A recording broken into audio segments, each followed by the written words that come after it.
Ladies and gentlemen, good morning, good morning, good morning. Really good to have you here and happy World Youth Skills Day. If you think about the future of work, this is an important aspect that is coming up, and we're all worried about what the future holds for us. We are hearing of the digital transformation, we're hearing of the green transformation. What does the future hold for you? So, at the same time, we're looking at the volatile world that we live in. We're looking at the crisis that we are encountering every day. And we wonder, how do we continue to develop a peaceful coexistence?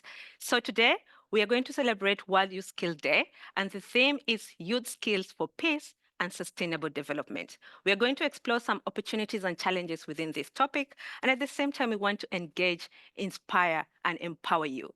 So to get us started, we are going to really have a very impactful day full of activities from now all the way to the evening. And to get us started on this theme, very important aspect, I'm going to welcome our first speaker for the opening remarks, and this is our head of office, Mr. Friedrich Huebler. Welcome. Thank you, Priscilla, and good morning, distinguished guests and participants, both here on the United Nations campus in Bonn and online around the world. My name is Friedrich Huebler. I'm the head of UNESCO-UNEVOC, and it is my honor to welcome you to this celebration of World Youth Skills Day 2024. World Youth Skills Day has been celebrated by the United Nations every year on the 15th of July since 2015. It is an occasion to emphasize the important role of skills for young people. With the right skills and competencies, young people can find employment and decent work. They can become entrepreneurs, and they can contribute to finding solutions to global challenges. What are some of these global challenges? The most important is climate change and the devastating effects it has on local communities and on the planet. Geopolitical tension and violent conflicts continue to affect millions of people around the world. We also observe increasing polarization and disinformation, and this includes how people interact online. In many societies, there is economic uncertainty and social injustice. And all of this is accompanied by a transformation of our economies that requires new green and digital skills in the workforce. Young people are right in the middle of these developments. We must empower them with the skills, knowledge, and values they need to navigate the various challenges so that they can contribute to a more just, inclusive, and sustainable future for all. In this context, the theme of this year's World Youth Skills Day is Youth Skills for Peace, Global Citizenship, and Sustainable Development. These skills are acquired through education, including technical and vocational education and training, or TVET. I want to highlight 3 ways in which TVET can promote peace, global citizenship, and sustainable development. First, TVET equips young people with practical skills and competencies that empower them to find decent work and productive employment. This does not only contribute to their personal well-being, but also to the stability and prosperity of their communities. Second, TVET fosters a sense of global citizenship by emphasizing exposure to diverse perspectives, cross-cultural understanding, empathy, and cooperation. As global citizens, young people can appreciate the interconnectedness of our world and actively address global challenges. And third, TVET prepares the next generation for sustainable practices through the teaching of green skills in areas such as renewable energy, waste management, and green construction. This way, TVET contributes directly to the transition towards a more sustainable and resilient planet. The role that TVET plays for the promotion of peace and sustainable development is also emphasized in the UNESCO strategy for TVET and in the medium-term strategy of UNESCO-UNEVOC. Both strategies promote the building of skills for sustainable economies and inclusive and peaceful societies. And both aim to elevate technical and vocational education and training for a just and sustainable future for all. Moreover, the UNEVOC network, with member institutions in more than 150 countries, serves as a global platform for international exchange, knowledge sharing, and collaboration. In this way, UNESCO and UNESCO-UNEVOC also contribute to the achievement of Sustainable Development Goal 4 on education, including education for sustainable development and global citizenship education. Coming back to World Youth Skills Day, how can we unlock the power of youth to shape the future of work and promote peace and sustainability? We will learn about that in the next 2 hours from our speakers and panelists. We will hear from experts on education and skills development. We will hear from a diverse group of young people, and we will hear from our partners in government, academia, and industry. We will learn how we can work together to build an equitable and inclusive future of work that fosters peace, global citizenship, and sustainable development.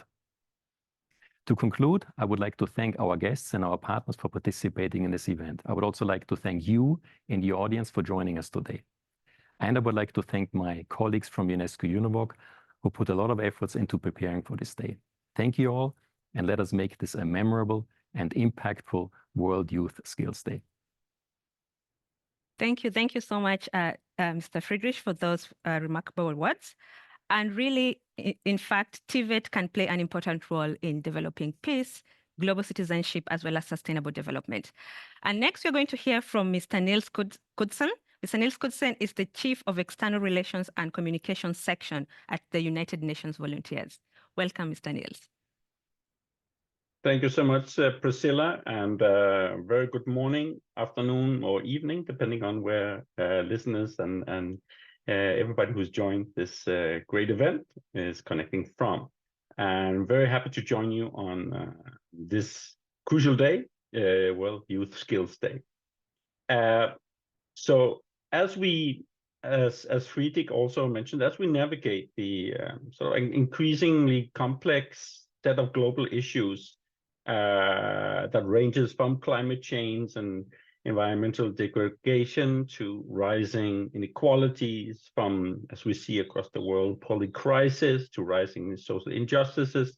It's crucial. We also believe in UN volunteers to ensure that the leaders of tomorrow are equipped to foster positive change with skills, with knowledge, but also with values and attitudes that contribute to a more just, inclusive, and sustainable future for all. Volunteering is an excellent avenue for equipping youth with skills for peace building and promotion of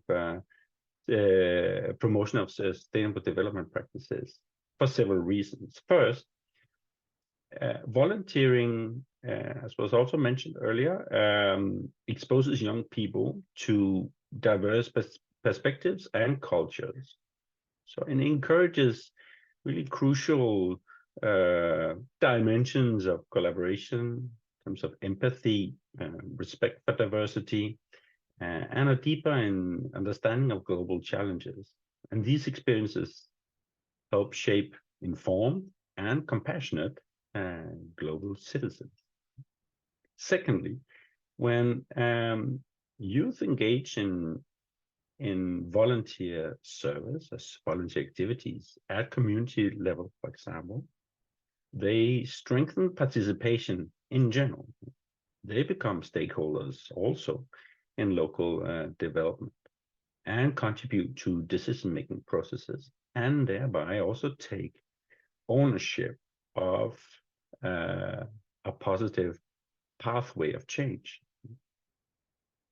And thirdly, youth engagement in volunteer activities, particularly in conflict settings, are of particular importance in that we see strong signs of these activities fostering collaboration, empathy, and importantly, conflict resolution skills.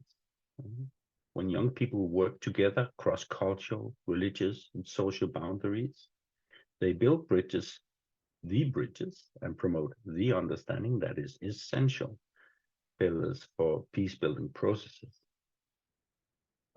And fourthly, also, volunteering provides young people with practical experiences, whether associated with TVET education or other educational programs.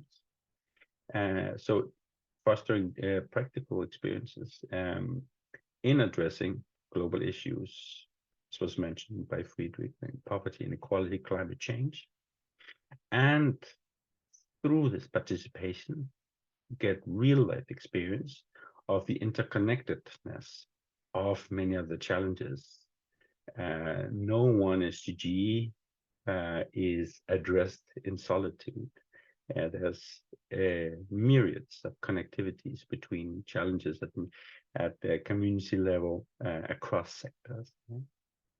And here, maybe just to go one step deeper, is the importance also through volunteer activities to foster the relationship between action on the ground and soft skills, and what we in the UN are rallying around, the UN 2.0 or quintet of change. So there's particular sets of skills that we need to add to the fabric of how we address human rights, development, humanitarian interventions in terms of approaches to innovation, approaches to data collection and analysis, approaches to digital transformation, approaches to foresight, and behavioral science skills and culture. These we consider within the UN the quintet of change, these 5 particular sets of skills that we need to include in our already existing fabric. Within UN Volunteers, we explore many of these approaches through research and try and find signs of relationship between volunteers assignments and change, whether within the UN system or everywhere around the world. 1 in 8 billion, so 1 billion out of 8 billion people on a regular basis do volunteer work, whether small activities with your neighbor or large-scale programs. And this is a massive force of change that we try and find examples of impact of, and therefore also encourage. Together with ILO, and we've looked at the particular theme for this today's discussion also on the relationship between volunteer work and setting youth onto paths that lead into the labor market and employment, decent employment. Welcome you to visit our websites and check out some of this quite interesting research. So, as one of the UN entities, UN Volunteers, we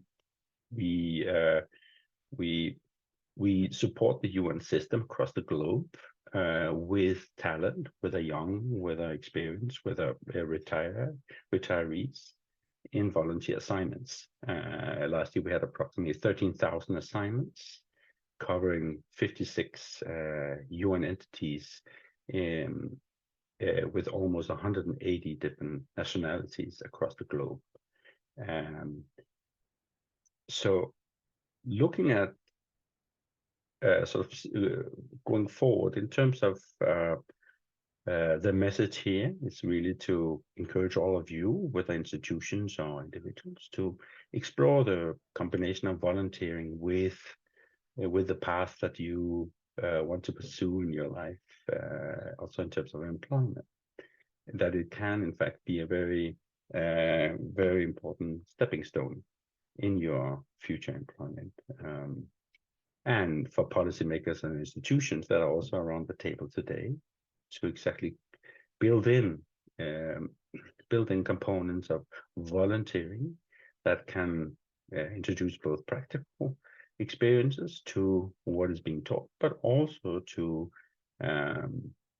give exposure to some of these, say, new or cutting edge skills that I mentioned earlier, and that can help further the career path and really ensure that everyone is given the opportunity to pursue these volunteer assignments or activities within in communities that you live in or in other countries. and make sure that future leaders take good decisions based on practical experience and empathy, and take decisions and using mind and hand, but also heart in creating positive change. So I want to thank you for joining this event today. Thank you for UNESCO for arranging and setting us up for a great 2-hour session and looking closer at how future work skills and young people can foster peace, global citizenship, and sustainable development. I thank you. Thank you so much indeed. When young people come together, they build bridges. And up next, we're going to hear from Mr. David Hoey. Mr. David Hoey is the Chief Executive Officer for World Skills International. Welcome, Mr. Hoey. Thank you. And hello to everyone in Bonn, and hello to everyone around the world. Happy World Youth Skills Day to you all. I'm sorry not to be there in person with you in Bonn, but right now I have to be with my team here in France, planning for the 47th World Skills Competition happening this September in Lyon, France. There's 57 days to go until the opening ceremony. At World Skills Lyon 2024, we will welcome 1,400 skilled young people from 70 countries and regions to compete on the international stage in 62 different skill competitions. In addition, we'll have visitors from over 90 countries attending. And this will be the world's largest celebration and showcasing of skilled youth talent. And these young people are among tens of thousands of young people who have participated in their country and region's programs and then been selected to represent their nation on the world stage. This year's World Youth Skills Day theme of Skills for Peace and Development highlights the crucial role that young people, as global citizens, are playing in building a more sustainable, just, inclusive, sustainable, and attractive future. So along with our partners at UNESCO-UNEVOC, we will continue this conversation on how to attract more young people to skills when we have the World Skills Conference that we're hosting alongside the World Skills Competition in September. Our goal, our joint goal, is to put TVET on the top of the global agenda, and you're all invited to join us. UNESCO is one of our valuable conference coalition partners. The World Skills Competition and the conference, like World Youth Skills Day, are an important opportunity to reflect on the positive change that skills make in our world. We must not underestimate the power of skills. Put simply, we must do more to let young people know how important skills are. Skills are essential to the future prosperity of our countries and to the sustainability of our communities and our planet. And that's why we need World Youth Skills Day and all your efforts. You're all working hard to build more equitable, inclusive, and effective skills systems. Our collective skills movement is stronger thanks to all this work that you are doing. And today, you will hear from young people, including World Skills champions. These are people who have competed in World Skills competitions. And they're changing lives using their skills. So today is a great program, and congratulations to the creators, and it's going to be an excellent few hours. And I'm delighted that you'll also hear from the founder of Lulu Lab, who took part in our Be Changemaker program. This is a fantastic partnership with the HP Foundation, and you'll hear from Marcus, their leader, later. And they are creating educational games about reproductive health and mental well-being for children in Africa. Again, youth showing the way. So thank you for letting World Skills to be part of this incredible day. And thank you to UNESCO, UNEVOC for hosting it. And together, I believe we can harness the power of our skilled youth, and that's what we all must do. So thank you to the organizers, and enjoy the day. Thank you. Thank you so much, David. That was very good. Indeed, we must not underestimate the power of skills to development and for young people. Thank you so much for that. And I really want to bring you back into this conversation, our audience, our distinguished audience. Where are you calling? Where are you watching us from? Tell us your name. Tell us what you think about this topic. And that question that we want you to answer as well is, how have skills related to peace and global citizenship and sustainable development impacted your life, both personally and professionally? Tell us your name, your country, and answer this question. We are going to read some of these interventions later so that we ensure that your voice is heard in this conversation.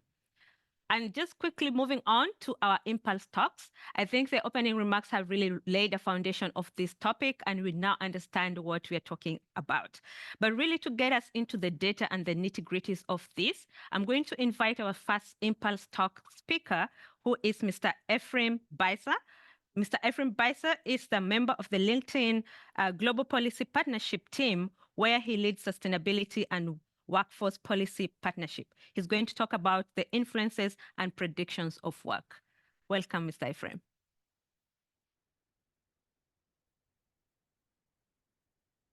Thanks, Priscilla.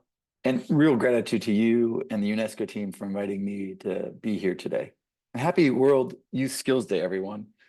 We're going to spend a few minutes talking about what I see as one of the most important skill sets required to help solve some of the global challenges we're facing and lead to economic opportunity. And that's green skills. As Priscilla mentioned, my name is Efrem Bycer, and I lead LinkedIn's Green Jobs and Green Skills initiative. The first thing I want to share with you all is, how does LinkedIn have these types of insights? And we get these insights from what we call the economic graph, the digital representation of the economy that comes from having 1 billion people using our platform, 65 million plus companies, millions of job postings, and all of the interactions across those things. And then let's talk about how we define green skills. We have about a dozen categories that those skills may fall into, including things like emissions reduction or mitigation. These could include things related to EV skills, so we can use cars that don't burn fossil fuels. This could be related to emissions reporting and climate finance, things like carbon accounting and carbon markets, emissions trading. And it could include things like adaptation and resilience, things like disaster response and recovery, how we plan our communities to change to adapting climate. And we use these insights in our definition of green skills to talk about what's happening in the economy as a result of the climate transition, and how do we best prepare our workforce to lead through the climate transition. Because ultimately, green skills are going to be so necessary to helping solve one of the biggest challenges we face as a planet, and that is dealing with climate change. So I'm going to go ahead and share my screen here. We're going to talk about a few of those key insights.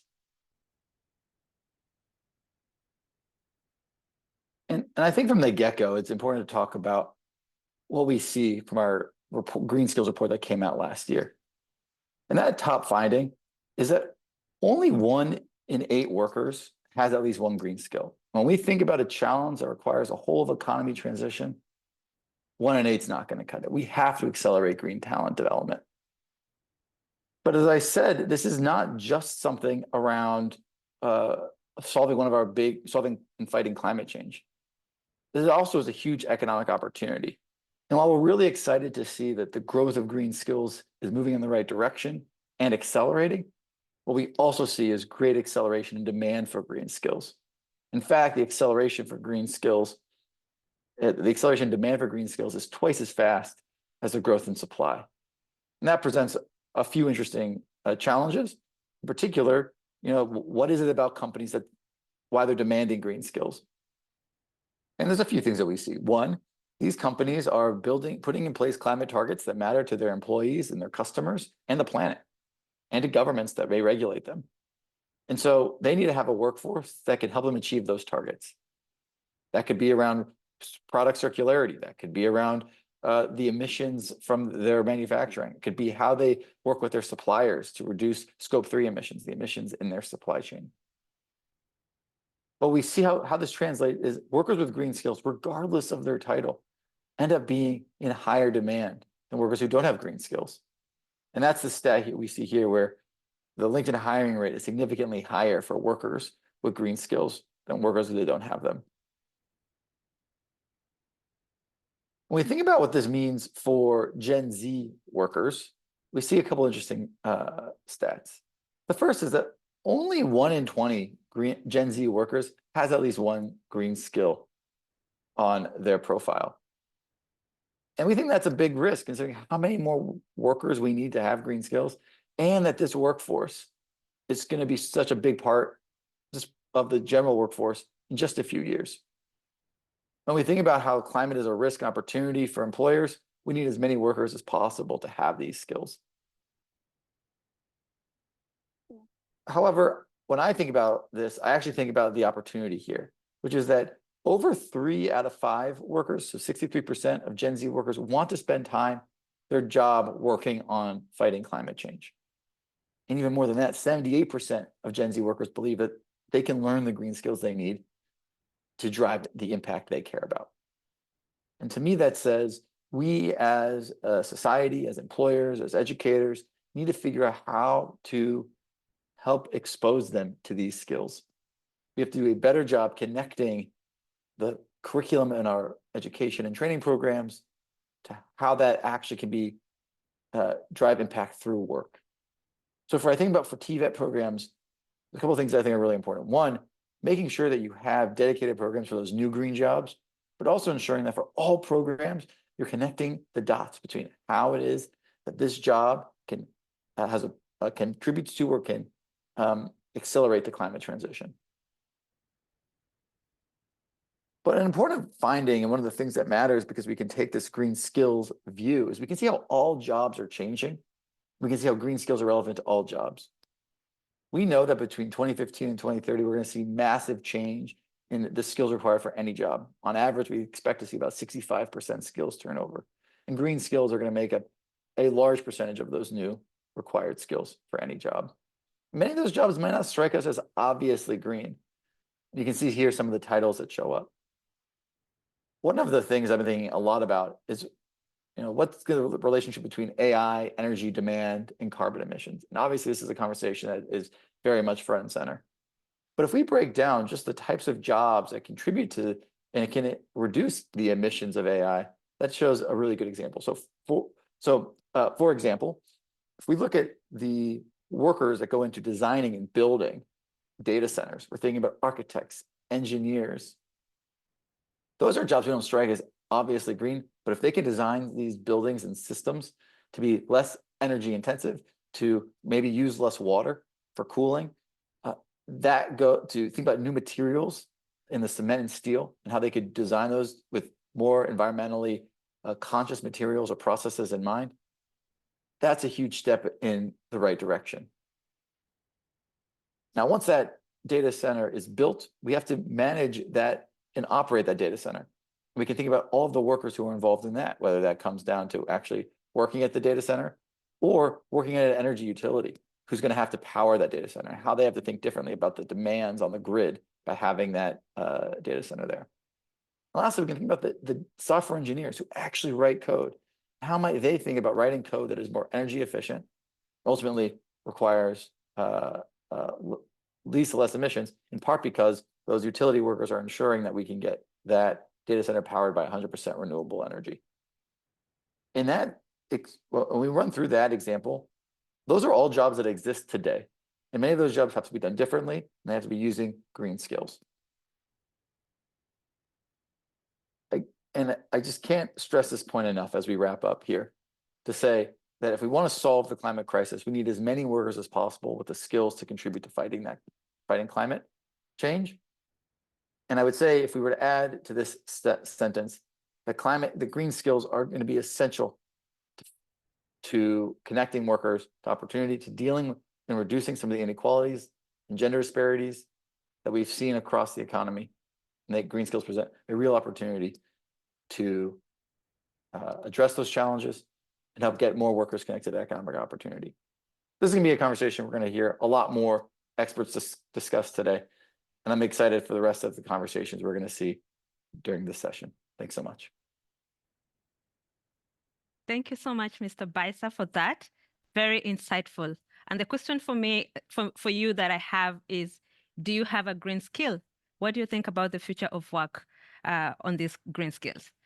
And to take us into the next topic, we're going to hear more about addressing the gender disparities in skill development.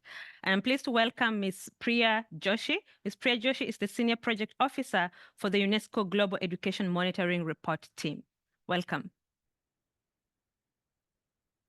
Hello, everyone. It is lovely to have the opportunity to be here with you virtually on the occasion of World Youth Skills Day.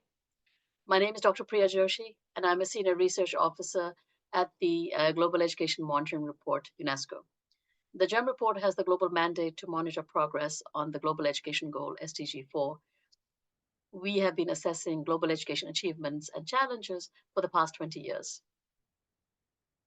Today, I will speak to you primarily from our 2024 Gender Report on Technology and share some of our perspectives on gender, youth, STEM, and technology. To start with some positive facts, advances in girls' education have been a major success story in the last 20 years. While some pockets of girls' disadvantage still remain, in some countries in Sub-Saharan Africa and in Afghanistan primarily, globally, the number of out-of-school girls has fallen by 41% to 122 million between 2000 and 2022. Importantly, learning data show that girls are doing well compared to boys. More girls are proficient in reading, and they have a significant advantage in science. As this graph shows, grade 8 female students in Oman have a 21 percentage point advantage over their male peers. But the picture is not completely rosy. Girls are far less likely to study STEM subjects and pursue STEM careers. The share of women among STEM graduates is 35%, and this has not changed in the past 10 years. Only in 9 out of 122 countries are the majority of STEM graduates female. And when it comes to education and employment links, women held less than 25% of science, engineering, and ICT jobs in 2022. They occupy just over 1 in 5 technology positions in companies. Girls and young people are also on the wrong side of the digital divide and digital skills. 130 million fewer women than men own a mobile phone. 244 million fewer women than men use the internet worldwide, which is a devastating gap in digital connectivity. There is a wide gender disparity in spreadsheet skills globally. For every 100 young women, only 40 young women in Chad, but 117 young women in Egypt have such skills. We think of young people as digital natives, but we see that there is a significant lack of programming skills. Of youth, only 0.5% in low-income countries, and only up to 14% of high-income country youth have programming skills. And we find that gender disparities are higher in richer countries. For every 100 young men, only 21 young women in Ireland have programming skills. What is the reason for this? We have to look at the persistence of gender social identities and stereotypes, which shape STEM aspirations and access to tools such as digital connectivity. There has been a vast amount of research that has shown that gender stereotypes are perpetuated early, at home and in schools, and in negative stereotypes in curricula and in textbooks. Girls are much more likely to report having math anxiety, and some of the largest gaps were reported in Denmark, France, Germany, and Norway. We find that boys' and girls' education trajectories start diverging when they start deciding on their careers. What are we to do about these challenges? We need to critically engage with young people to overcome these gender and digital skills gaps. It is vital that decision makers work with youth to establish broad frameworks for digital competencies that provide guidance for the skills all learners should acquire, irrespective of their gender. We need to adopt comprehensive approaches to close the gender-digital divide in accessing and using technology, focusing on a gender-responsive lens. Empowering girls and young women to study STEM and pursue STEM careers requires gender sensitivity in the workplace, gender balance in technology design, role modeling, and a comprehensive approach to engagement. To conclude, I want to stress that we need to do this because gender equality is a matter of social justice and human rights. Gender equality has been proven to be key to development progress for health and well-being outcomes, for empowerment, for political participation, and for building peaceful and resilient societies for all. We have to pursue gender equality in and through education systems. We also need to clearly focus on young people, because young people are our present and our future. They have shown time and again that they are the leaders of social change and climate action. They have to be empowered and seated in decision-making spaces on issues that are especially relevant for them. I end with a call to invest in girls and young people in their digital skills and their STEM careers. We need our technologies to be a complement and not substitute to human interaction. We need technologies that will catalyze a gender equitable education. We need to keep girls and young people's best interests at the center of a framework based on human rights. Happy World Youth Skills Day to all of you. Thank you so much. Thank you so much. Indeed, there's no digital or green transition that is not just. Thank you for those remarks, Ms. Joshi. And next, we are going to hear about the whole person development and what it contributes to peace development and sustainability. I'm pleased to welcome Ms. Yoko Mochizuki. Ms. Yoko Mochizuki is a faculty member at the University of Paris site and a former policy director at UNESCO Mahatma Gandhi Institute of Education for Peace and Sustainable Development. Welcome, Ms. Yoko. Thank you. Hello, everyone. Happy Youth Skills Day. Today I would like to talk to you about whole person development for peace, sustainability, and global citizenship. Could you start the slide, please?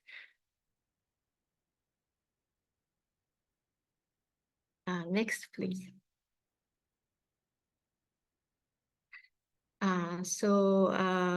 I'd like to talk to you a little bit about my own journey.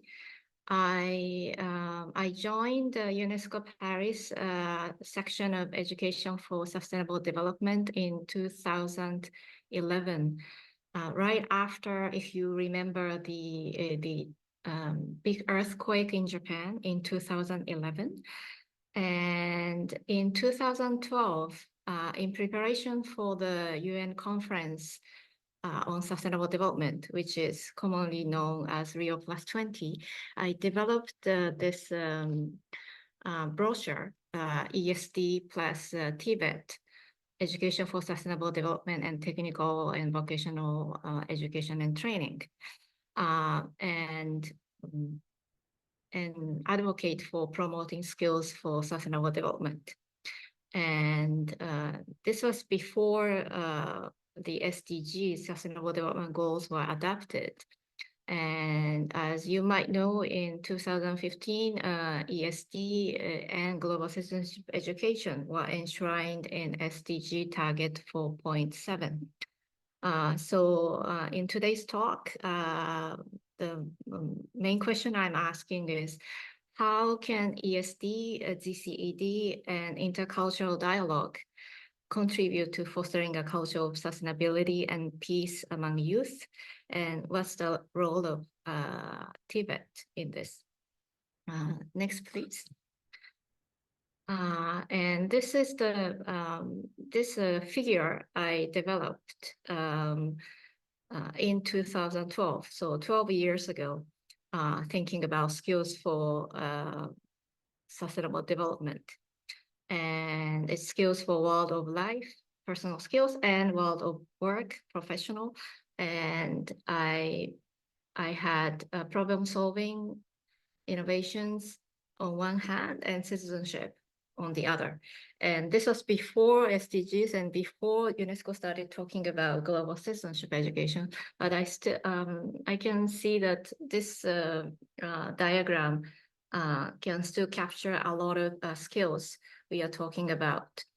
And UNESCO published the Greening Curriculum Guidance, Teaching and Learning for Climate Action earlier this year.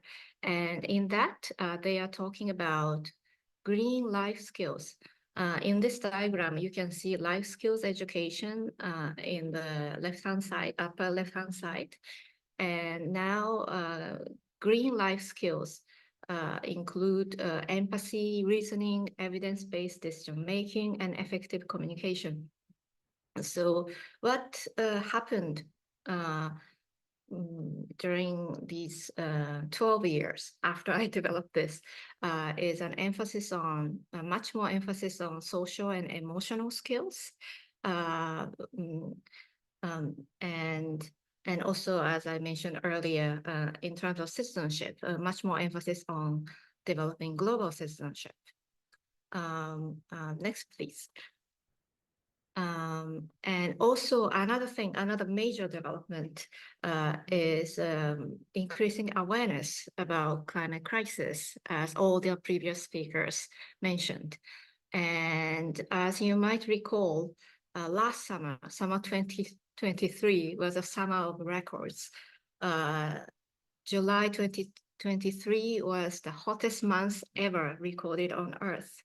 And as we know from the media coverage and from anecdotes and from our everyday experience, there will be more intense and more frequent climate related disasters in the future. Next, please. So I mentioned earlier that I arrived at UNESCO Paris ESD section right after the earthquake in Japan in 2011.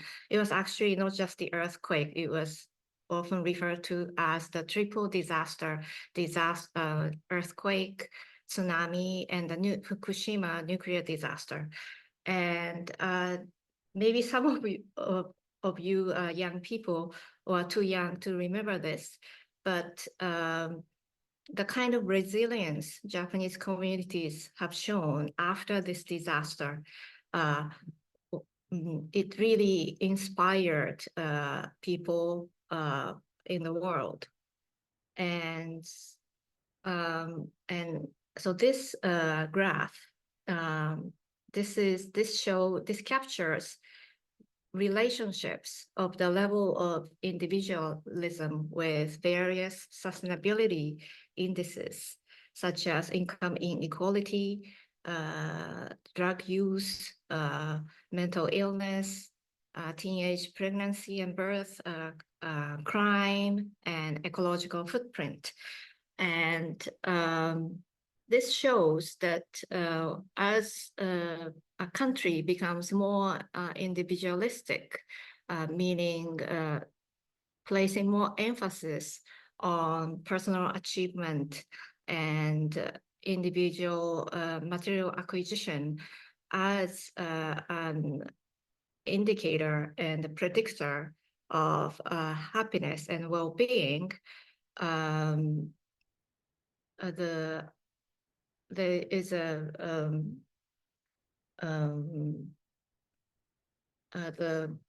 the people will not necessarily become happier, and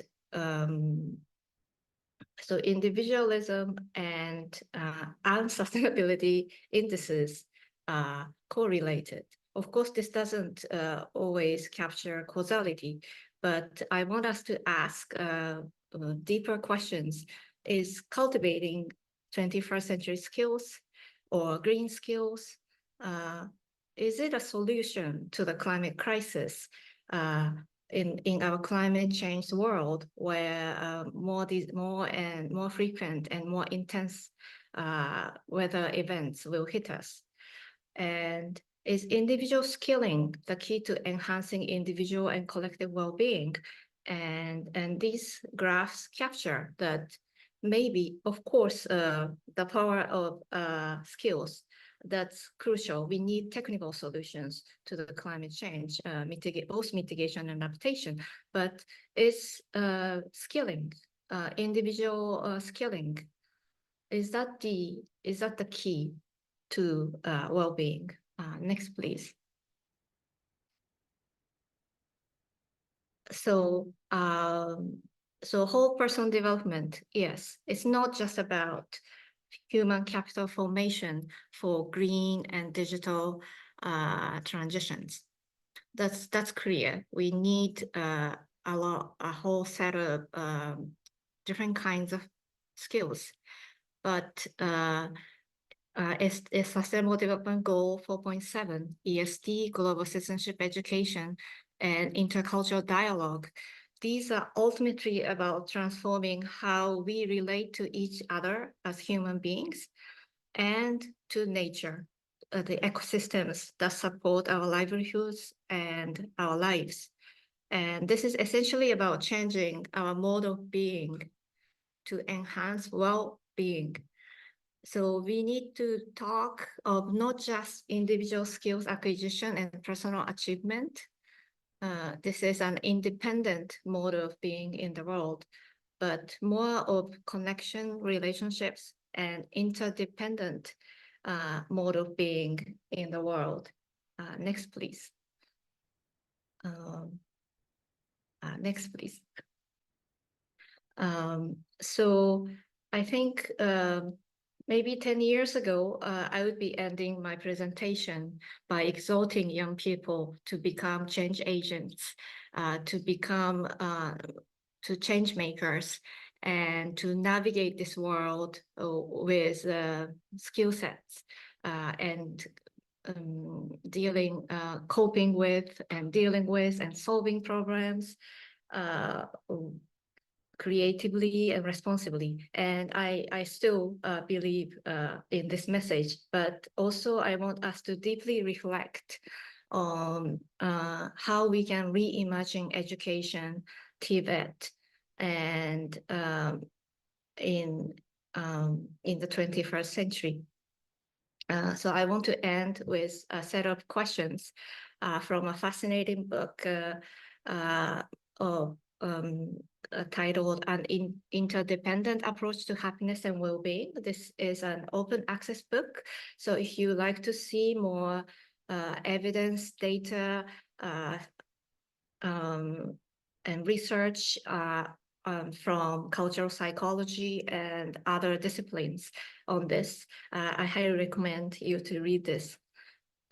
So how long will policy in the 21st century continue to issue the call for one who acts freely and with self-responsibility, self-reliantly supporting himself?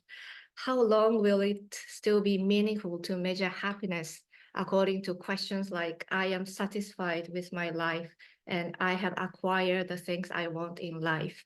How long will research continue to promote 20th century modes of happiness and well-being?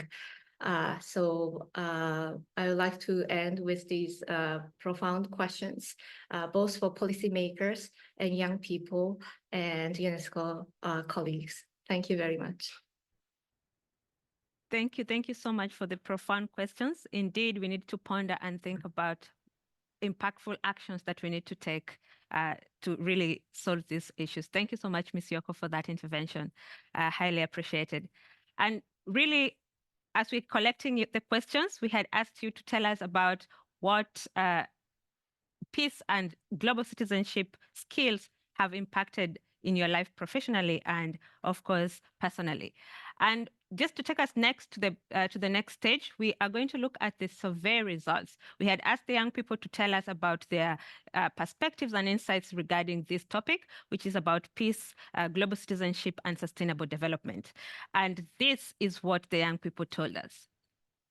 So according to the demographics that we had 1,410 responses from 69 countries, and 54% of these responses came from female respondents.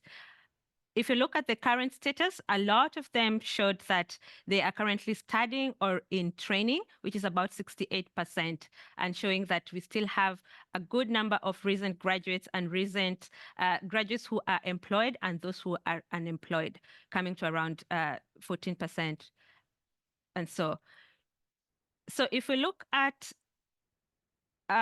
where exactly is their level of education? So we're seeing that 50% came from the tertiary education. This is higher education and up. And of course, we see that about 30% came from post-secondary non-tertiary education. This is TVET included. Non-formal education was only 2% and 18% of secondary education participants. And when we ask them, what kind of fields of study are you involved in? So we are seeing a very interesting perspective where education is still the highest, the most probable training course that every young person wants to do, or at least a good number of them are. And then we are seeing that engineering, manufacturing, and construction, as well as ICT, they are also featuring very prominently. If you look at the disaggregated data and we're talking of male versus female, we're seeing that the engineering, manufacturing, and construction is highly male dominated, while in education, we are seeing almost a 50% balance between male and female. And of course, the ICT, there's more men than women. So what does this really look like, the implication of policy? Next, we are looking at the motivation for field of study. What motivates the young people to study? And a lot of them say that potential job opportunities after training is the key motivator for studying, while the others said that more practical training is key. What comes interesting is about the role of family. We are seeing that they followed family advice and role models is also playing an important aspect in the choice of courses that young people can do. So this is quite good to know. And then we looked at the green transition. We asked the question, do you have a green skill or are you currently training in one? And we're seeing that 33% of them said yes, but there was a huge divide on no, as well as not sure. So not sure and 33% of no really tells us that the green skills are yet to be a common practice where young people can easily understand. If you look at the disaggregated data on this, we're seeing that for the people who said yes, a lot of women really answered this, which is 56% compared to 44% of male respondents, while the ones who are not sure, as well as the ones who said no, there's still also a good balance between female and male participants. So what is the implication of this on policy and training? So when we asked about what green skills exist or what type of green skills the young people possess, we're seeing a lot of examples from the post-secondary and tertiary education level. We are seeing that the use of sustainable materials in construction, as an example, with 175 responses. We're seeing renewable energy technologies, organic farming technologies. And if you go further, we are seeing at the tertiary level is advanced knowledge in renewable energy systems, green technology development, environmental impacts, etc. And others actually added some very interesting perspective, like cooking and catering, sewing clothes as a green skill. Others talked about typical sustainable food production, as well as waste management. So we are seeing the understanding of green skills is very varied based on who you ask and what is the understanding of what a green skill is. If we look further into the digital aspect, so the digital transition, we asked, have you utilized AI-powered tools and on what specifically? So 78% said they have utilized AI-powered tools. And if you look at the disaggregated data, we're seeing that male participants have used AI more than female, but the percentage is not too diverse. But at the same time, when you look at the no, as well as not sure, we're seeing that the numbers also of male have actually come up more than female participants. When we ask about what exactly you use the AI-powered tools for, especially in education, we see a varied response. We're seeing research and writing and writing assistance coming very highly used, and we're seeing that creative writing and storytelling is not highly used. Basically, this data really shows us that there's a diverse use of AI in education, and we need to actually talk about it further. Then we asked about the societal issues that most concern young people. And coincidentally, based on the topic, we are seeing that environmental sustainability and climate change is the most impactful and the most aspect of concern for young people, followed by poverty.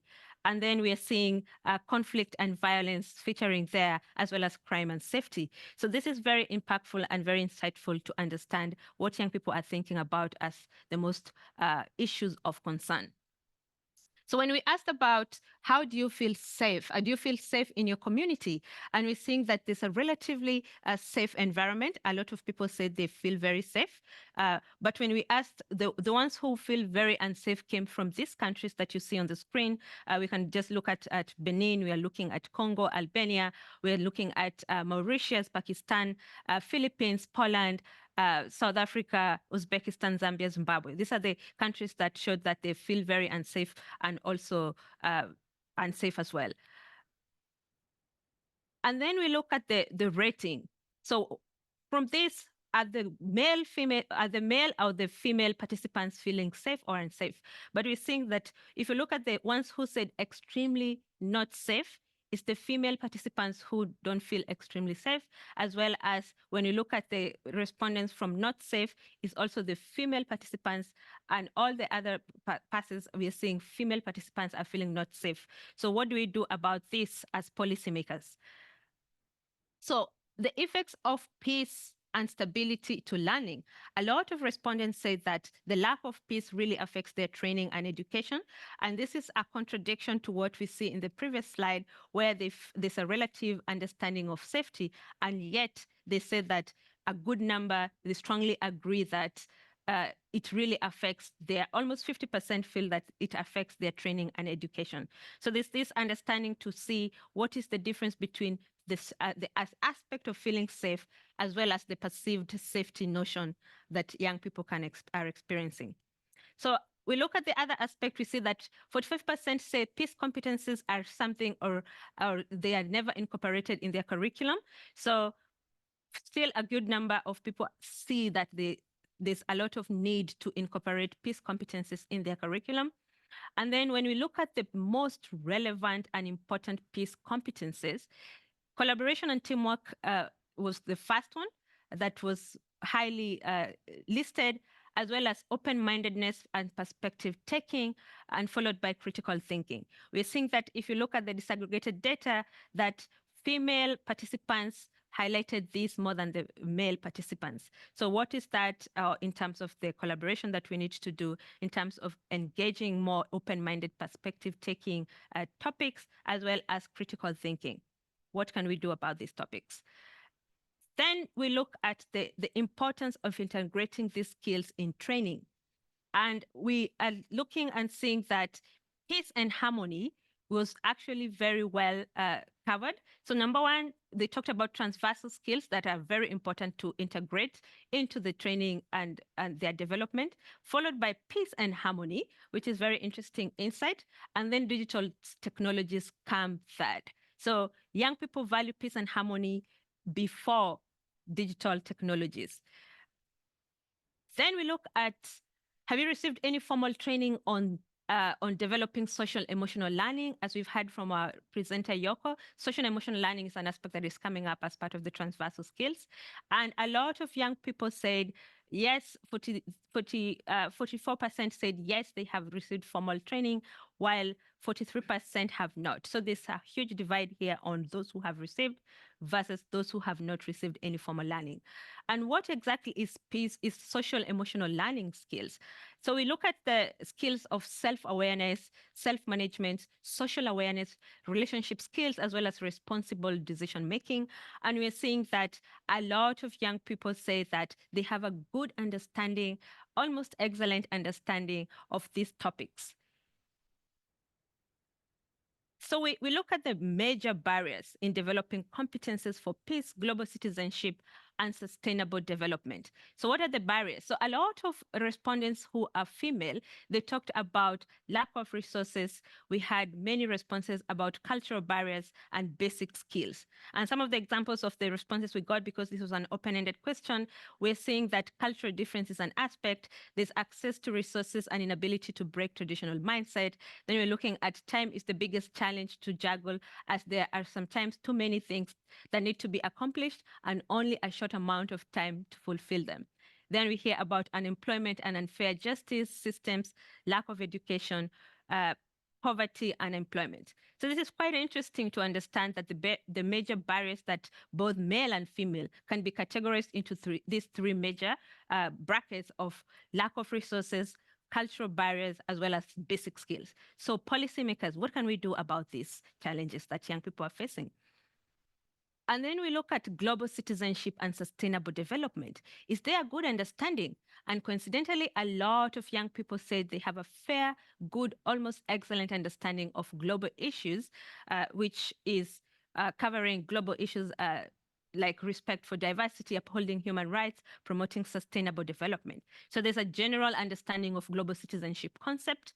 And we are seeing that a lot of young respondents said that their training encouraged empathy and respect and diversity and sense of belonging.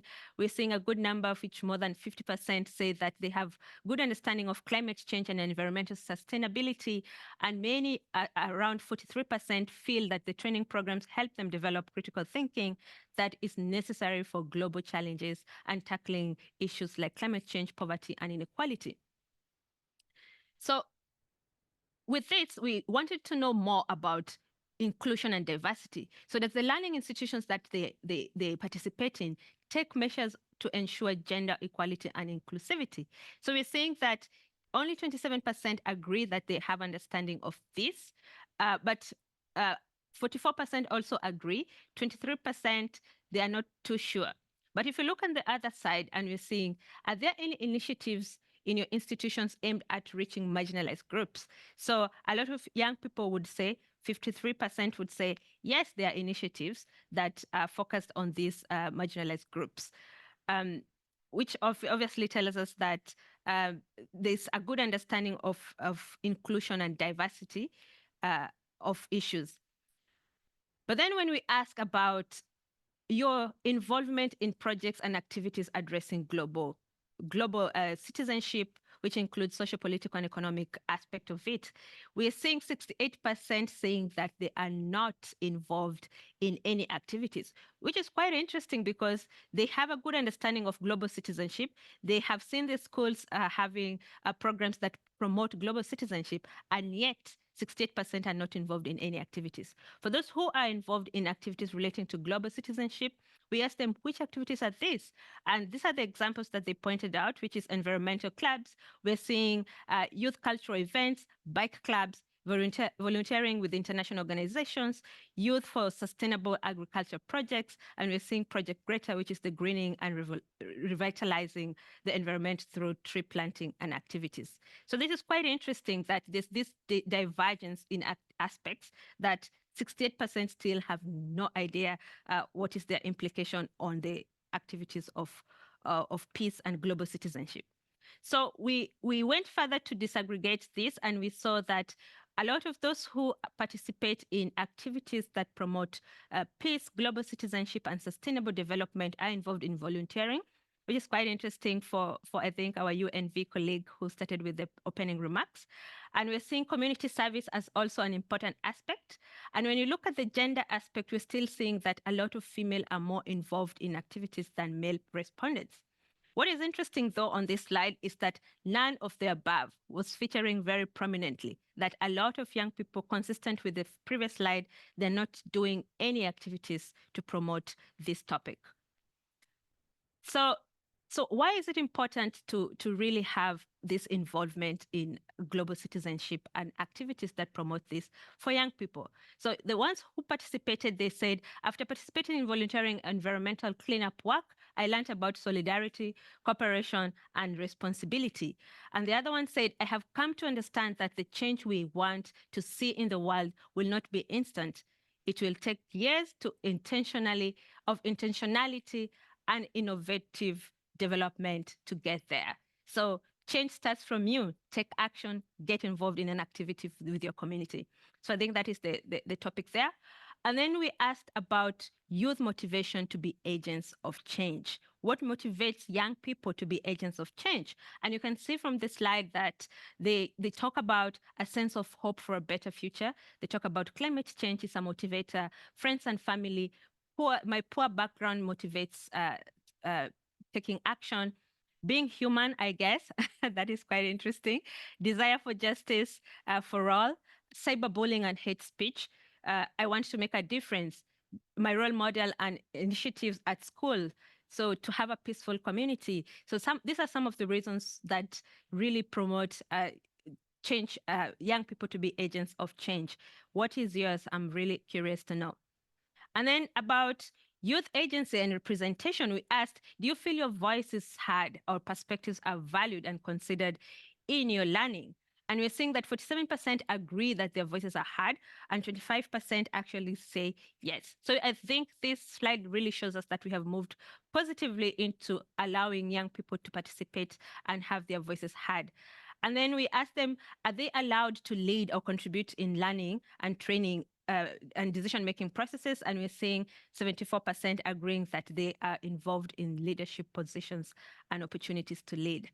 So what challenges do you encounter in voicing your concerns or perspectives? So for those who still feel like they have not been involved and their agency is not well captured, they talked about poverty as a reason.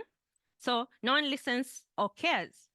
That is one respondent who said. Then there's discrimination. There's if you don't have power, your opinions does not matter at all. And then there's one who said, being sidelined, especially that I am a female, my speech isn't valued because of cultural values. I need a proper channel through which I share my ideas towards the community.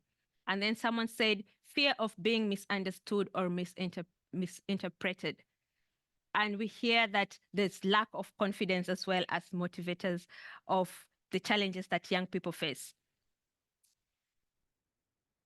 So just as I conclude this survey report, we're just looking at the comments from young people and what came out as an interesting aspect. So we're seeing that comment number one, when we asked them, what do you want to say? Just an open-ended question. And they said, all I wanted was the opportunity to make my dreams come true and see the world to be transformed so that all people in the world have the ability to live well.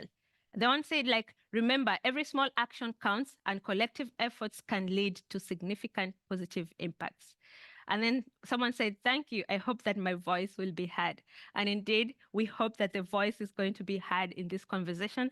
And this is why we are here to discuss. So we are going to quickly, just in a few minutes, start our focus group, but I really want us to think about what we just had. So we are seeing that if we analyze the responses from this survey, we're seeing that there's a preference. Youth have a preference for the skills that promote understanding and cooperation. So the collaboration and teamwork, open-mindedness come up as a very important perspective-taking, critical thinking. They are most important aspects of peace and development. Then we look at youth show a good understanding of global citizenship, showing a strong awareness of global issues, human rights, and sustainable development. However, they are not involved in practical activities to promote this. So what can we do about this topic? Many young people do not have a green skills or are not sure whether they have a green skills. So this indicates that there's need for more clarity and focus on green training. Then after that, we are seeing that a significant number of youth have been using AI-powered tools for various purposes, as we have seen from that.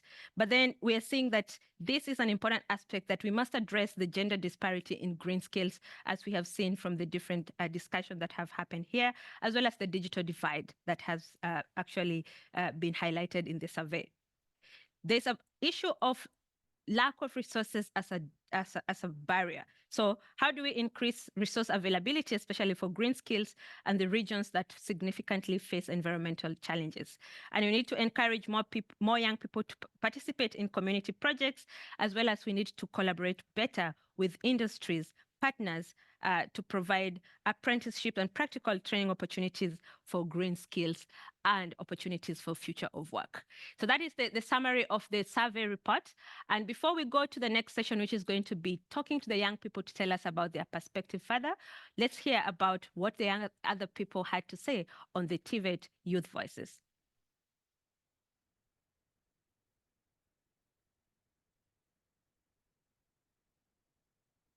And the video is coming in a few minutes.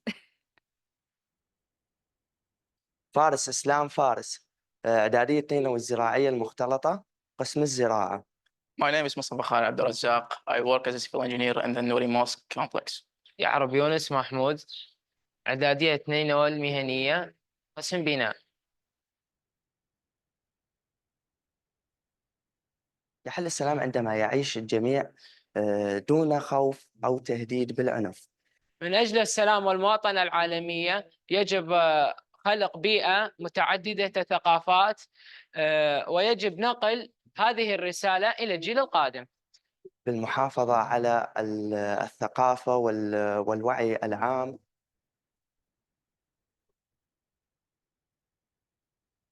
في مجال دراستي كقسم البناء نحاول قدر الإمكان إدخال مهارات حديثة وأكثر صديقة للبيئة من أجل ضمان سلامة المجتمع.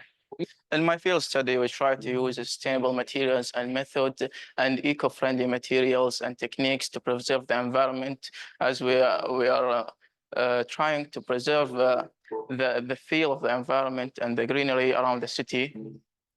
Our approach is to use a touch lightly approach to sustain the environment as well as the heritage sites.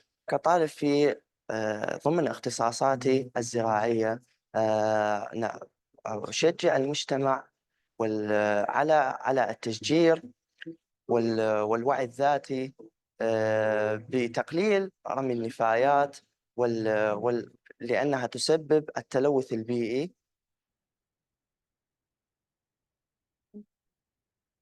Participating in social emotional learning helped me to manage my emotion better and helped me to communicate better with the local communities and stakeholders, as well as my team members, to achieve a higher quality work in the heritage site. من أجل ضمان بناء علاقات أقوى يجب التحلي بالوعي الذاتي وتكون قادراً على اتخاذ قرارات مهمة، وهذا يضمن التفاعلات الاجتماعية والإيجابية. من أجل بناء علاقات قوية متماسكة يجب أن تتحلى بالوعي الذاتي وأيضاً تتحلى باتخاذ القرارات. Happy World Youth Skills Day.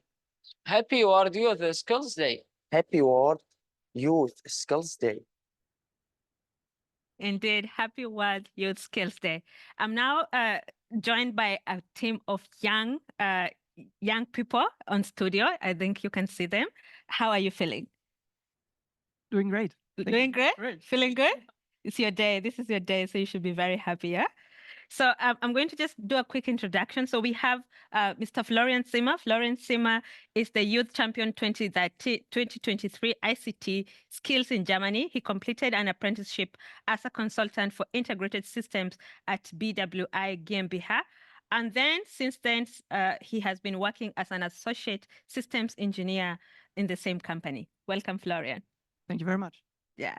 And next we have Vincent. Vincent is Office Management and Supply Chain Vocational Trainee, starting his vocational education in 2013 at Reve Center and specializes in food retail sector and will be joining Deutsche Post very soon in August as an apprentice there. He serves also as a general chairman for the Indonesian Students Association here in Bonn. Welcome, Vincent. Thank you. Appreciate it.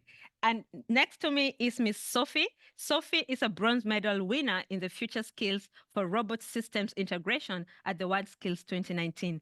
She completed her apprenticeship at Festo in Robotics Application Engineering and now works as a research assistant at the RWTH Aachen University. Welcome, Sophie. Hello and happy World Skills Youth Day. Yeah, to all around the world. Yeah. Yes. It's a beautiful day, and I think the word is also mouthful. Yes. So welcome our young people. Really always good to hear from young people and your perspectives. And this topic of greening has been a topic that a lot of people have spoken about. And we're seeing that young people have a green skill, only 33%, but many are not sure whether they have a green skill, or the ones who are actually very sure that they don't have. So these are very alarming and interesting concept. So maybe to you, Florian, because I see you're our ICT person. ICT is your specialty. Do you see any skills relating to greening in your area of operation? Yes, I believe so.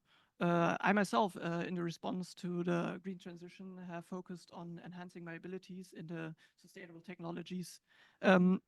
So for me as an ICT engineer, especially, I see it in, we have many opportunities to use technologies for the green transitions. We can reduce the energy consumption, for example, of data centers by optimizing them, or we can also develop, for example, smart grids to better use green technologies like renewable energy sources. So I think by leveraging those technologies, we can build more sustainable systems.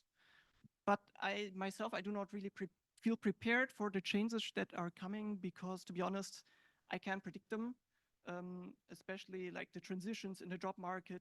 They require new skills that I cannot predict because there's always new technology that will need new skills that I just cannot predict. So I'm not certain of it myself. But then again, I'm not alone with that.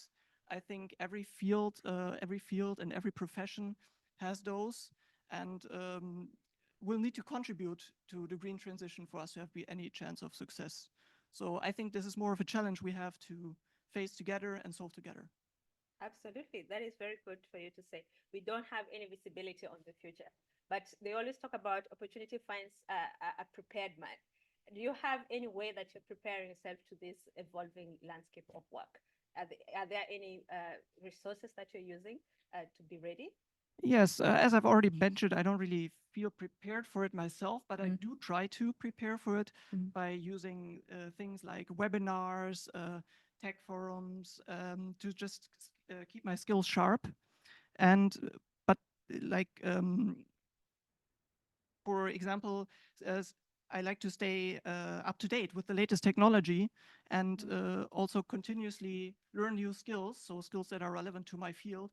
So that's how I like to feel and try to keep prepared.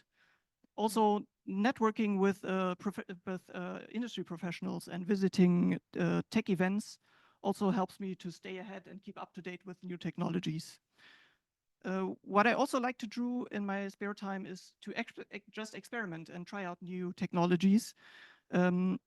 So I would say all in all, it's just embracing a growth mindset and being open to new learning opportunities is important in today's changing landscape.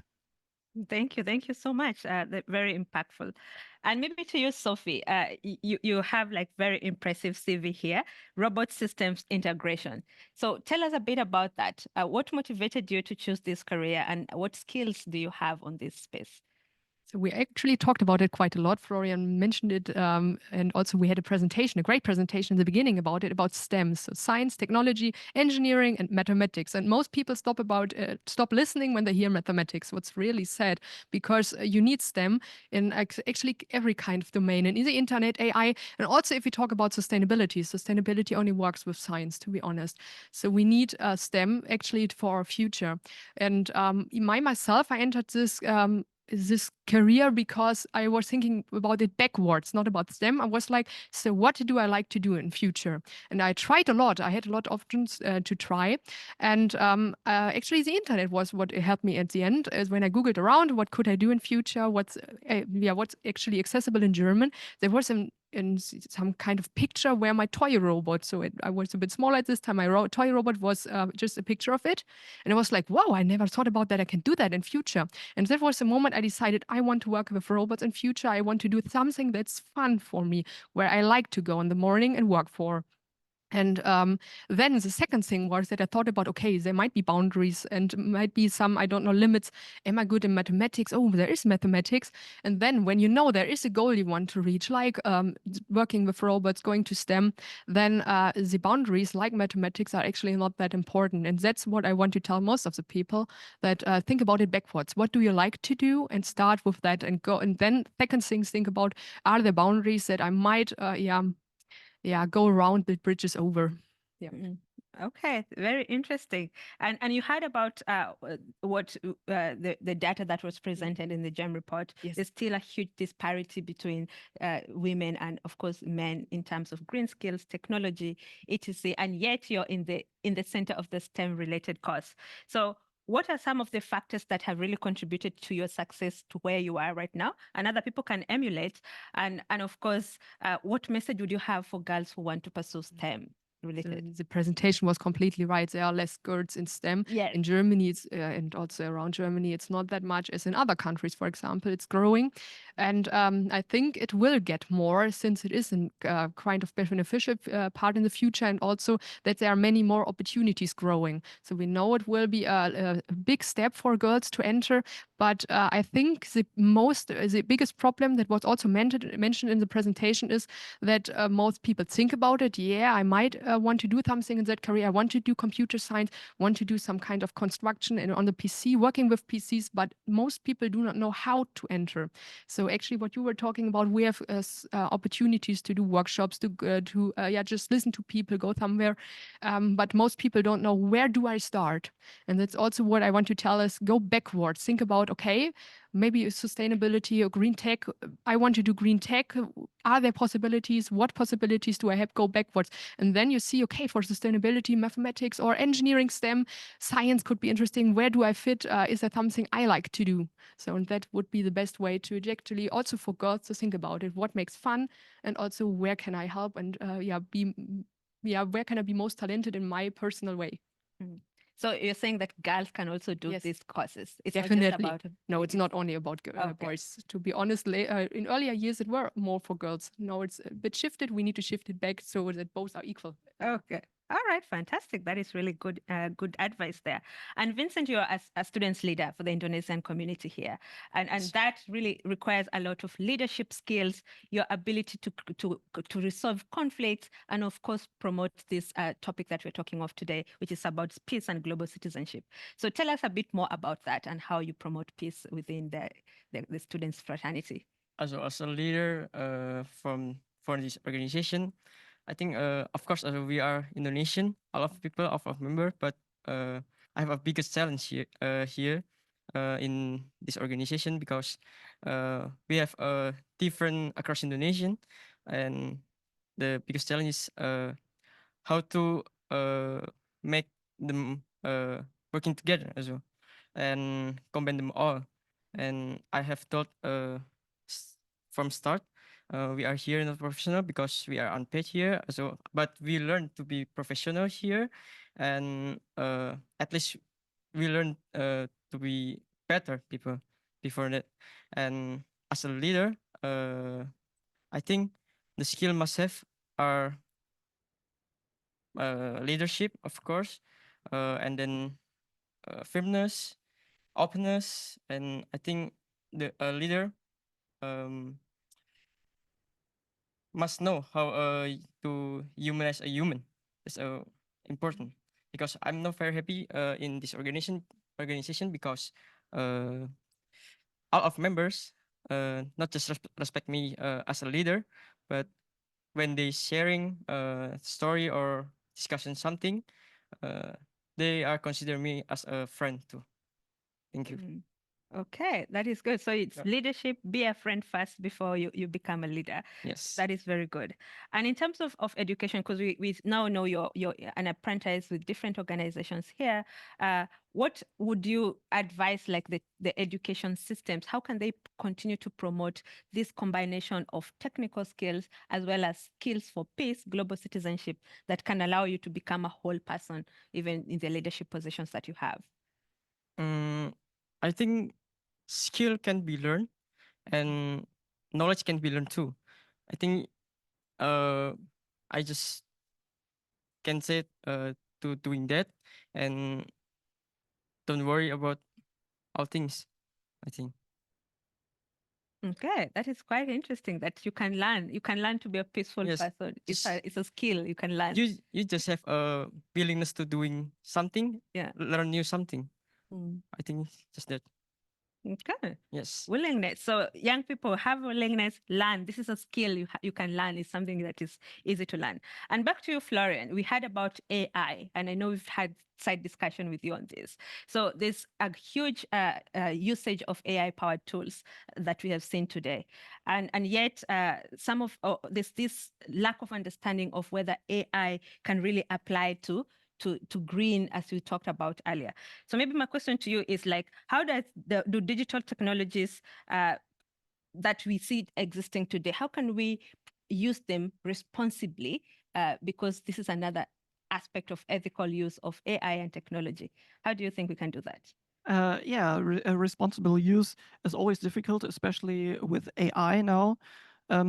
I think, especially regarding the global citizenship, it can be used in many ways to foster, for example, understanding and collaboration, as it allows for easier communication across languages, cultures, and borders. And also, we can provide with those digital tools more personalized learning experiences by using the technologies, by making education more accessible and inclusive, and using that also promote the ideas of global citizenship. And in essence, if you're talking about like policy educators and policymakers and educators, they can use those AI and digital tools to also access, share, and implement the best practices that they learned over many years from all over the world, and implement those across the world. So by using these, we can also, using these resources, they can also standardize the educational systems and improve the quality of education all around the world, and make sure that students, regardless where they're from, receive the same level of education, so that they're ready to compete on the globalized world. So for sustainable development, to be honest, the digital technologies can be used, for example, to create smart grids, which I've already mentioned, to better manage renewable energy sources, or also large amounts of computational power, for example, be it AI or classical, can be used to better understand and find patterns in large data sets, to actually use this and find sustainable practices and find solutions to global problems, or solutions to global problems like climate change, for example, and also therefore, for example, mitigate those challenges that come with it, like extreme weather scenarios that are then predicted more accurately and timely. So these and many other technologies are one of many that we can use to create a more sustainable future for us.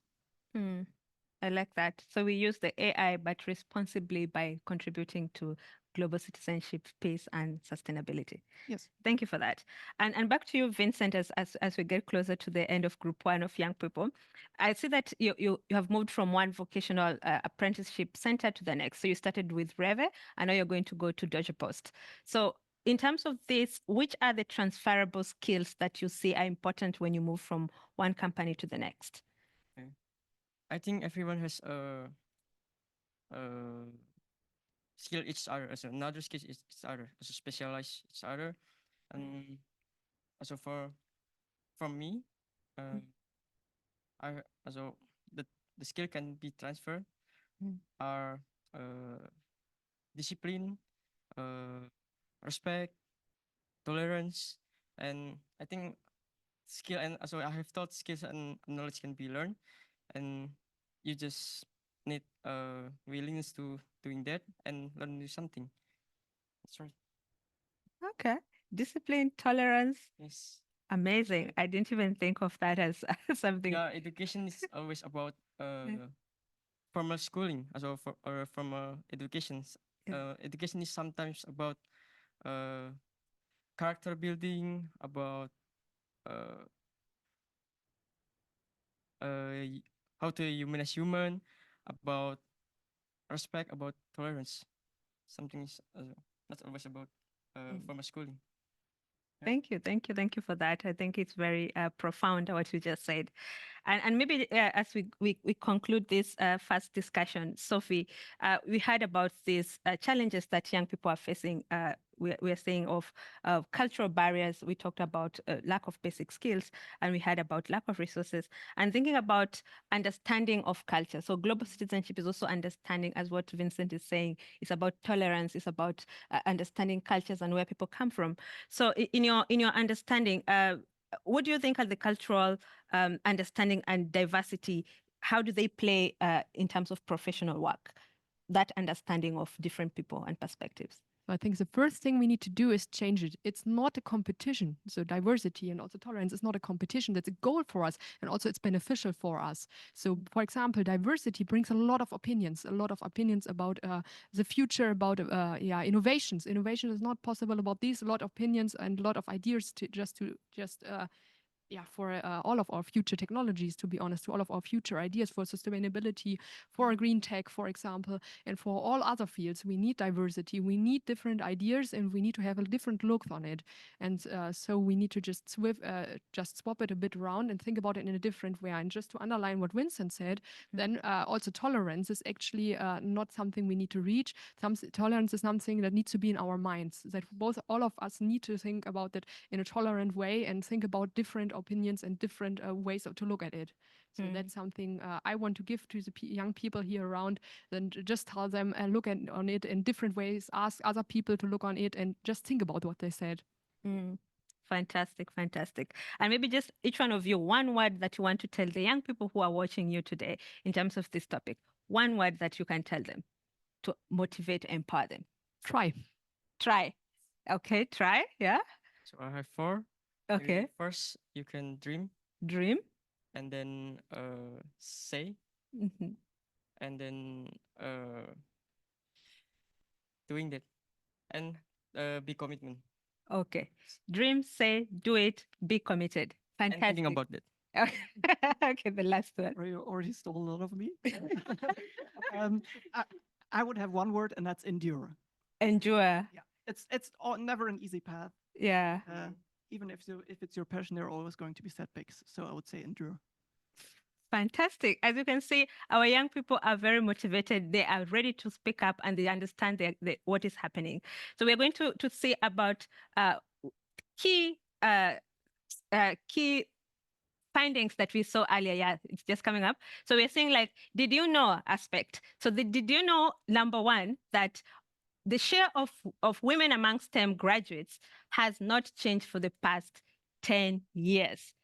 That is very interesting. 10 years, we're still talking about the same thing. We need to really act and act very fast. And only in 15% of jobs have increased just in 1 year that require green skills. This is quite interesting, 15% in just 1 year. So if you look at the future of work, we're looking to see that if this is the trend, there's going to be more need of green skills and we need to really act on it and act fast. Then after that, we're seeing that 1 in 3 young people feel that their education has completely prepared them to address the impact of climate change. Only 1 in 3. So it means that 2/3 of young people feel they are not prepared to address climate change. And then 7 out of 10 young people want to pursue green skills and green careers, but they face continued barriers, including career change, lack of skill development, and misinformation. And lastly, on our series of Did You Know, is that 70% of young people are very worried about climate change, as you had seen from the survey.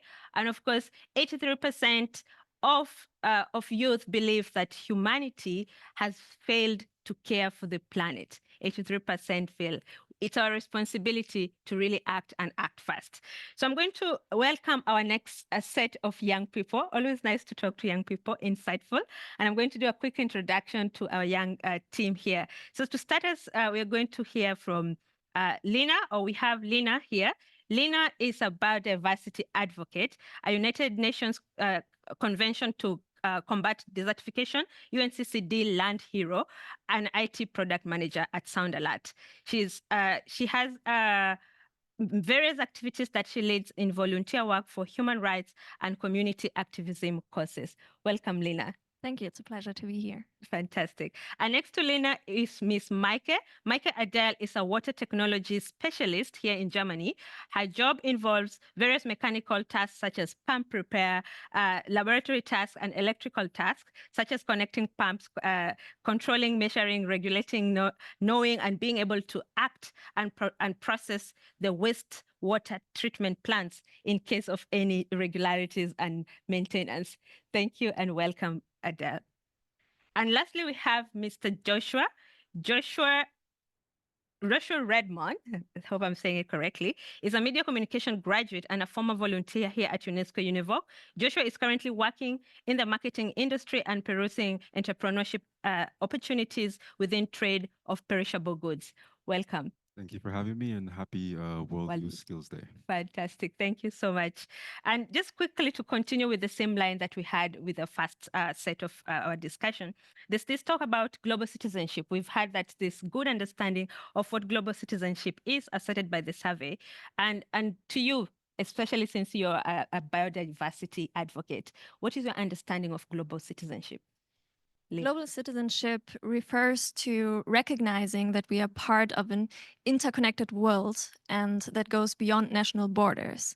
And an important quality to have is that we really acknowledge and understand our own privileges. And especially as a person from the global north, I think this is extremely important that we understand that it's a privilege to turn on the light switch and to access internet and to access education. And once you start understanding this, you can start understanding where someone comes from and where the background is. And then you can start working towards common goals and to really start changing the world for the better. Okay. And what do you think are the most important skills if someone wants to become an effective global citizen? Which skills? I think it is very important to understand and to listen to others. And besides that, the acknowledgement of your privileges, that is, for me, the most important one, that you really have to start understanding where you come from and where others come from, and that it's all interconnected and that you want to work together for a common goal. Okay, and just to dig deeper into that discussion, you're a recently nominated Land Hero for UNCCD. So what exactly does that even mean? And do you have examples of initiatives that young people can use or can start implementing in their lives that can promote sustainability, global citizenship? Yes, during my time at change.org, I worked with so many young people all around the world, and they were leading so many amazing initiatives and projects for a sustainable future. And this starts with very local projects like community gardening and, for example, plastic waste reduction. People were walking across the riverbeds to collect plastic. And this is how it can start. And some of these movements really turn out to a viral movement that goes across the world. For example, Fridays for Future. I mean, we all know that. And why do we know that? Because the youth really knows how to use social media. And that plays a very, very big role in all of this. And to move to the global level, as a UNCCD Land Hero, I didn't expect to become a UNCCD Land Hero. I was applying with an idea. I submitted an idea. And I want to encourage everyone and every young person out there to submit your ideas, start your projects, like really get engaged with the decision makers and even big organizations like the UN. Fantastic. Get involved, get engaged. Thank you so much.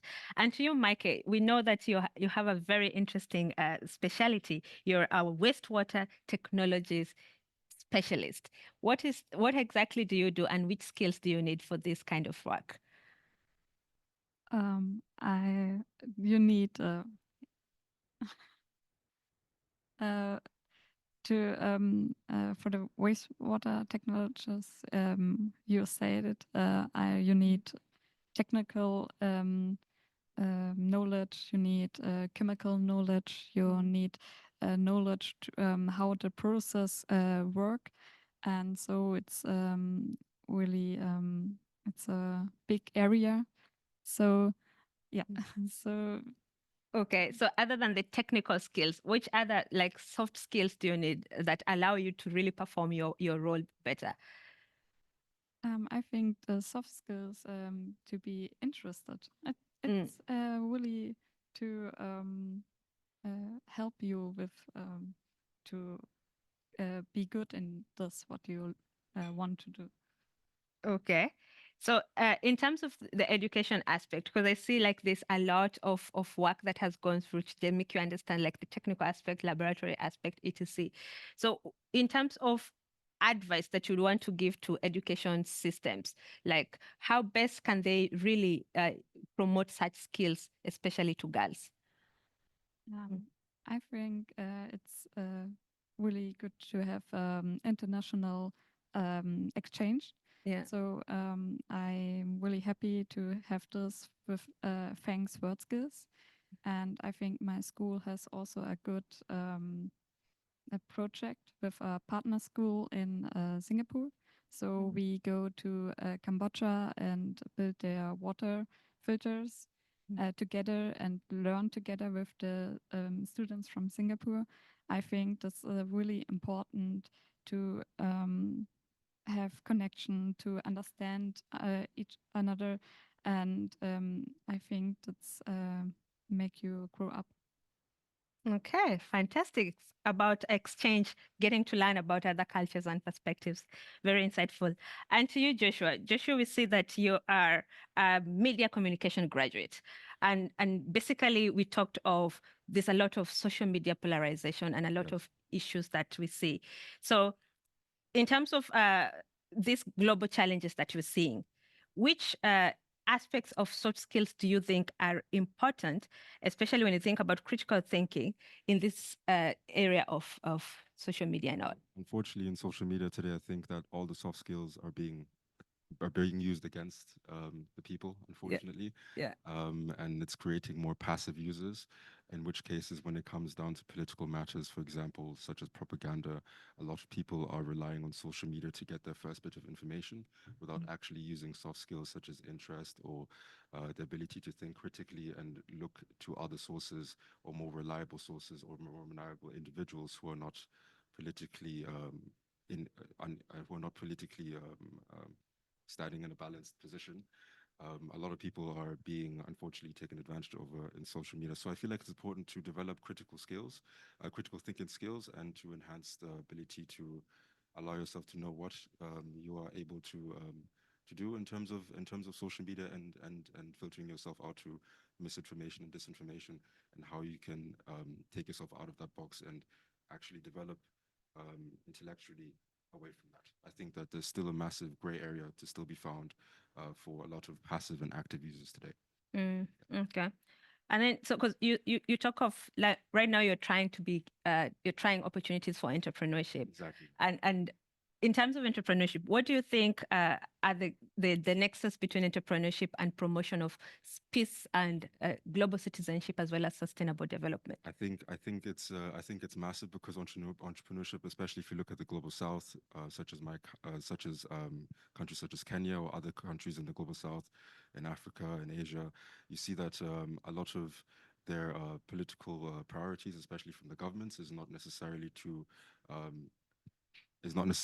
establish startups which are meant to have that are meant to promote green jobs in water and energy and whatnot, so that they can actually help the people who are domestically adding value to their economy.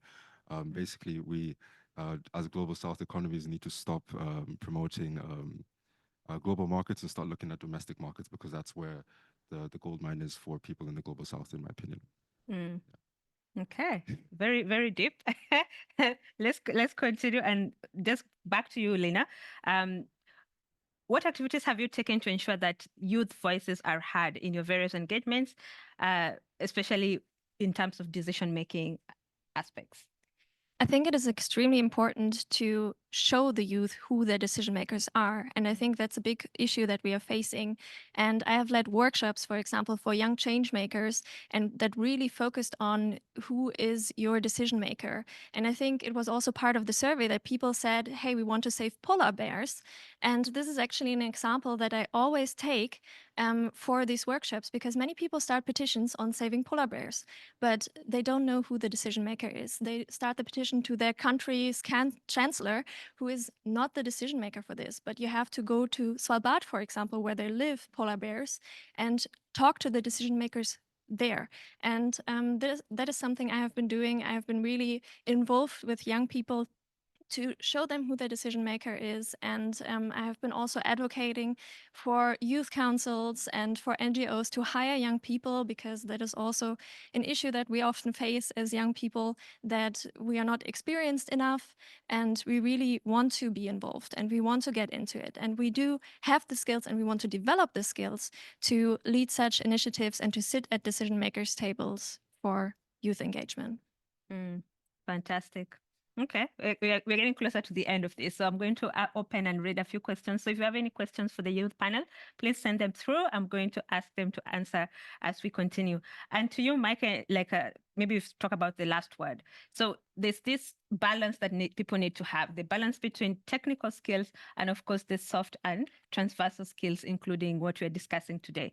So how do you balance on this? Is there a mechanism you're using to balance on the skills?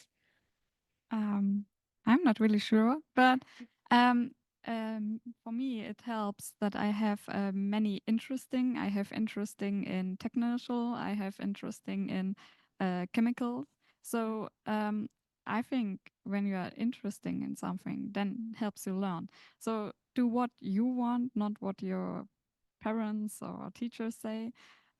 So be curiosity. I think it's the keyword. So, yeah. Okay. All right. That's fair enough. Be curious and of course try to balance it as much as you can. And maybe last word to you, Joshua. I know you come from Kenya and you'd have advice for other young people coming from developing countries. How do they prepare themselves better to this evolving work job market? The best way to prepare to the job market at the moment is to think about how to add the most value to your country. How can you add value in the best way to your own country when there is a lot of people, as you said before, who are able to create, but just need the opportunity to be given in order to do so. And as I said previously, adding value to the economy is the most important thing. And looking at the way you can grow domestic markets, I feel like is the future, because economies are at the mercy of their people. And at the moment in Kenya, the Gen Z, the young people, are currently the largest in our population. So I feel like seeing how things are today and seeing how things will progress in the future for these individuals and for the older and younger generations as well is the most important thing. And trying to jump out of the traditional ways we've been doing it previously is also very important. And I feel like the best way of doing that is simply adding value and looking at growing domestic markets rather than looking at supplying global markets. Okay, fantastic. And I have a question coming from the online audience. I have a question from Neta Lu from Philippines and asking how these young generations today are inspired to make a change in building sustainable, considering the pressures in life. Any one of you who wants to answer that? How are you, young people, staying inspired to make changes, especially in building sustainability, given the pressures of life? I can start with that. I mean, I'm running a full-time job and at the same time, I'm doing volunteer projects. And to see the change that you can really achieve, that is what inspires me the most. And that is why I decided to work in volunteer positions, but also in social organizations, because you can create a change and you can do this in every country around the world. Fantastic. And then there's another question that is coming from Naridra from Madagascar and is asking, is there any online platform free of access that allows you to learn green skills under micro-learning methods? Any free online platforms that you learn green skills? Anyone? Any idea? That's more for you. Yeah, it's not for the young people. Okay, we'll get to that on the second panel. Thank you for the questions that are coming in. And as we close this session, maybe one word that you want to give to our young people who are watching, one word of encouragement. Go, Lena. Be brave. Be brave. Micah. Curiosity. Curiosity. And Joshua. Remain tolerant. Always remain tolerant. You can always learn something from people, no matter where they come from, no matter what backgrounds they are. Just always stay open-minded and just be empathetical. Yeah. Fantastic. Remain tolerant. You've heard it. Young people have a lot to say and they are very insightful in this. I hope you enjoyed and you're able to ask more questions and of course, engage as we use the Q&A function. And next, we're going to get a video from our young people across the world who had something to tell us about World Youth Skills Day. Stay tuned.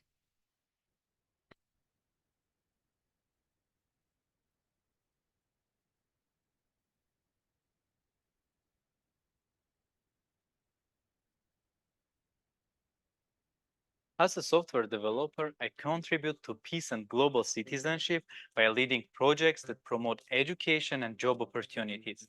I foster a multicultural and inclusive work environment by collaborating with diverse teams and engaging in intercultural discussions. I advocate for ethical technology and prioritize social sustainability in our projects.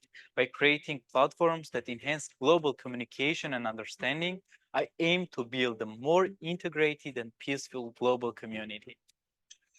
I am actively involved in a group of peer educators that are dedicated to promoting peace and global citizenship by creating awareness as well as safe zones for the LGBTQI+ community, both on campus and in the surrounding community.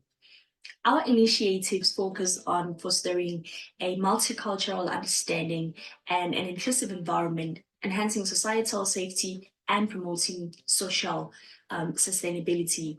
One path is through the promotion of peace and peace education connected to, say, Students at Risk program, which is for students like those in Ukraine, Afghanistan, and Palestine, Gaza, to minimize conflict through education, but also in awareness campaigns concerning the needs of refugees, IDPs, stateless people, and bringing attention to other vulnerable groups, such as Indigenous communities and migrant communities.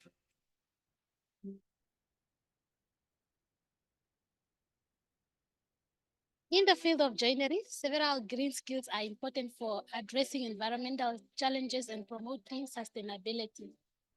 We joiners, we develop strategies to reuse and recycle wood scraps or offcuts, such as creating small products from their offcuts or engaging with members of the community to use those offcuts as a source of energy.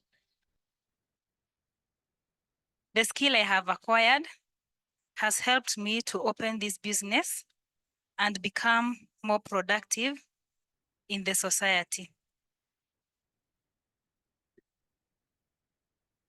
This skill have enabled me to give back to the community by empowering the youth and people with disability. In hairdressing and beauty, I am able to conserve the environment by recycling bottles to make decorative items. I also recycle the water from washing hair to clean the floor or flush the toilet. We are embarking on the whole school sustainability project, aiming to reduce waste production by 30% through the reduce, reuse, and recycle scheme. I believe strongly in raising awareness of current waste production through green education. I encourage my students to be self-aware and reflect on their carbon footprint while teaching them the essential skills they need to participate in the project independently. It's also crucial for my students to lead in these environmental advocacy projects.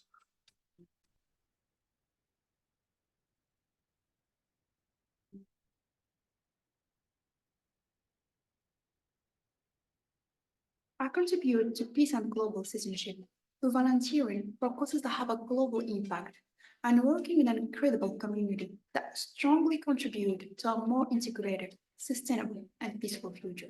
Social emotional learning has improved my ability to understand and regulate my emotions, empathize with team members, and foster positive social interaction. These skills are crucial for effective leadership, responsible decision-making, and creating a collaborative and supportive work environment, contributing to both personal and organizational success.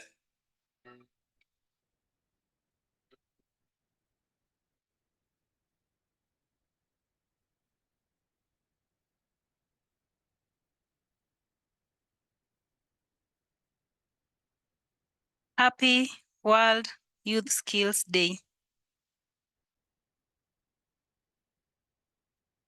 Thank you so much. I hope you enjoyed that video. It's a compilation from young people across the globe. So we're going to hear next on the next stakeholders panel, and this is just going to be discussing and answering some questions that came from young people. So we're going to explore the opportunities and challenges that exist in building equitable, accessible, and peaceful futures for young people, drawing our inspiration from policy, industry, as well as academia. So I'm very happy and glad to invite our next set of panelists. I'm going to start with the introduction. To start with, we have Ms. Heike Kuhn. Ms. Heike Kuhn is the head of Division for Education at the German Federal Ministry of Economic Cooperation and Development, BMZ. She has worked for more than 30 years in the European and multilateral development cooperation on human rights, financing, programming, and human resources, and is very interested in the implementation of the 2030 Agenda for Sustainable Development and the Paris Agreement on Climate Change, building more equitable, inclusive, and sustainable world for all. Welcome, Ms. Kuhn. Yeah, and fantastic. And next to Ms. Kuhn is Ms. Sally Gregansen. She is the Be Change Maker alumni and the co-founder of the Lulu Lab, an award-winning gaming and innovation studio working to change the world through engaging educational games on taboo topics.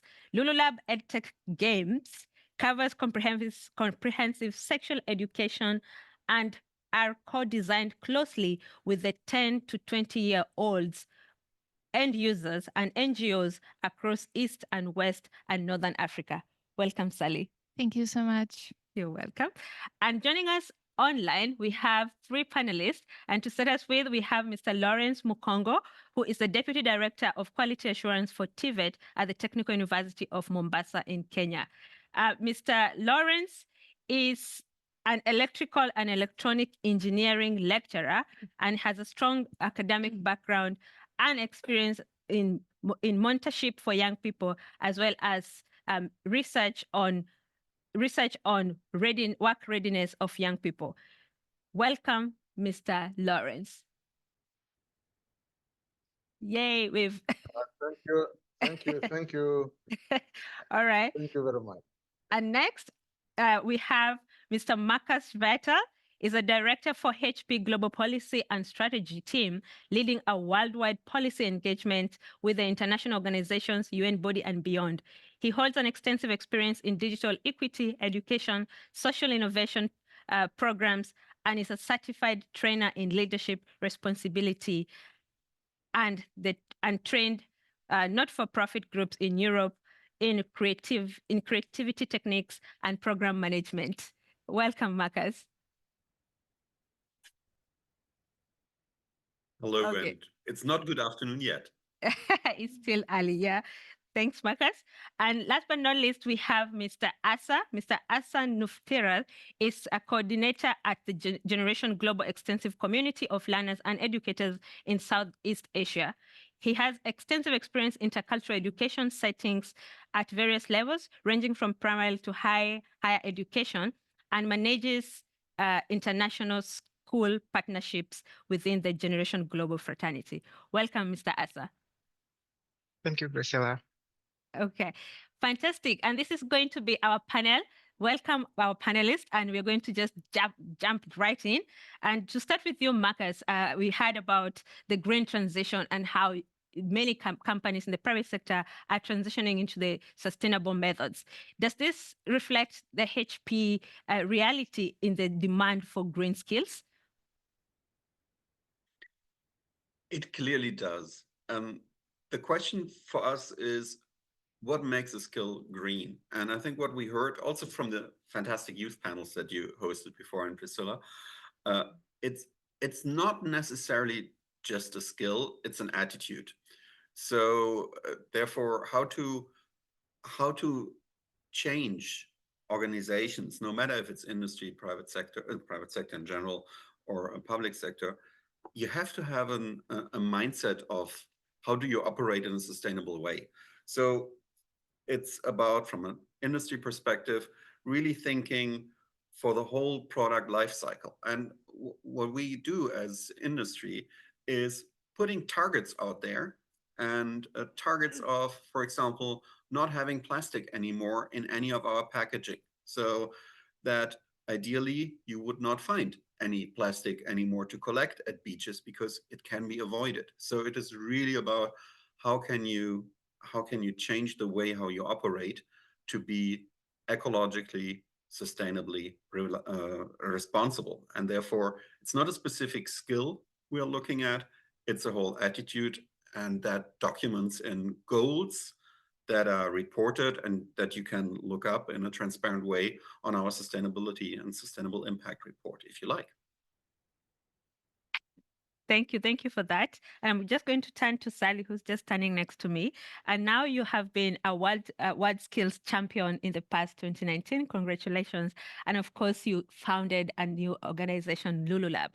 So in terms of these skills that we're talking about, green skills, skills for the future, what would you say are the most useful skills that you have seen now that you're an entrepreneur?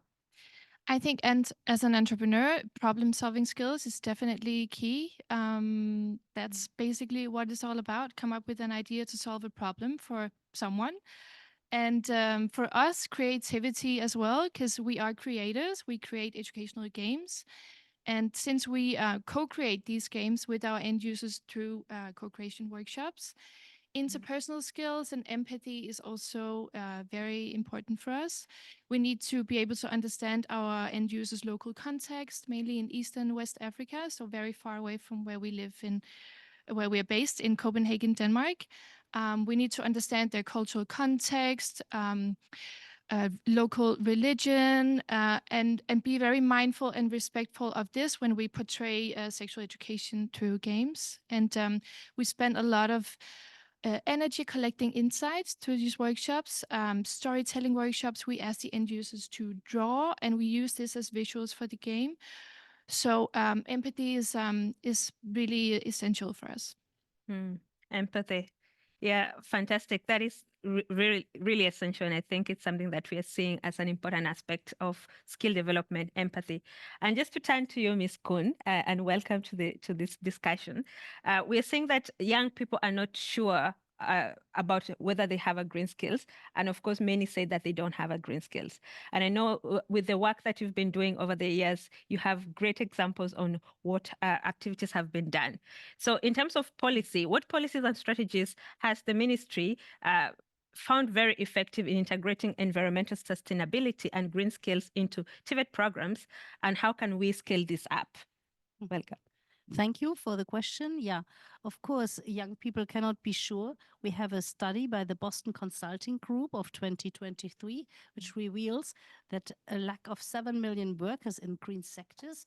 We also as adults do not have the green skills. And I liked the previous speaker also said that we need to have another attitude.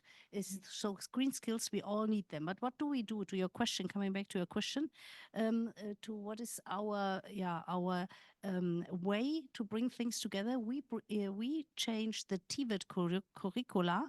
We bring the TVET institutions, the private sector, and the youth together. And we also have to listen to young people, because young people, they play a vital role in addressing global changes. And they also know very good. They also have good solutions and come along with these solutions. So if you involve them, you get a lot of solutions on green skills, because they are quite innovative. And so I'm quite confident that we bring these together, and we have examples of this in that careers in emerging green industries are coming along, bringing this together. I'll stop here. Okay, thank you so much. And I think we have so many topics to cover in terms of different aspects. And I'd like to jump close to about global citizenship. And we've heard a lot about this from the young panelists that were here before. And maybe to just go to you, Mr. Asa, because we know you have a lot of experience in intercultural education. The question will be like, the formal learning, as we have seen, in the social-emotional learning appears to be lacking in many institutions. So why is incorporating social-emotional learning programs in TVET and education curriculum important? Thank you, Priscilla. I think distinguished speakers today have highlighted the importance of social and emotional skills in the future workforce, as jobs increasingly demand social skills. These skills are crucial for navigating global challenges across various fields.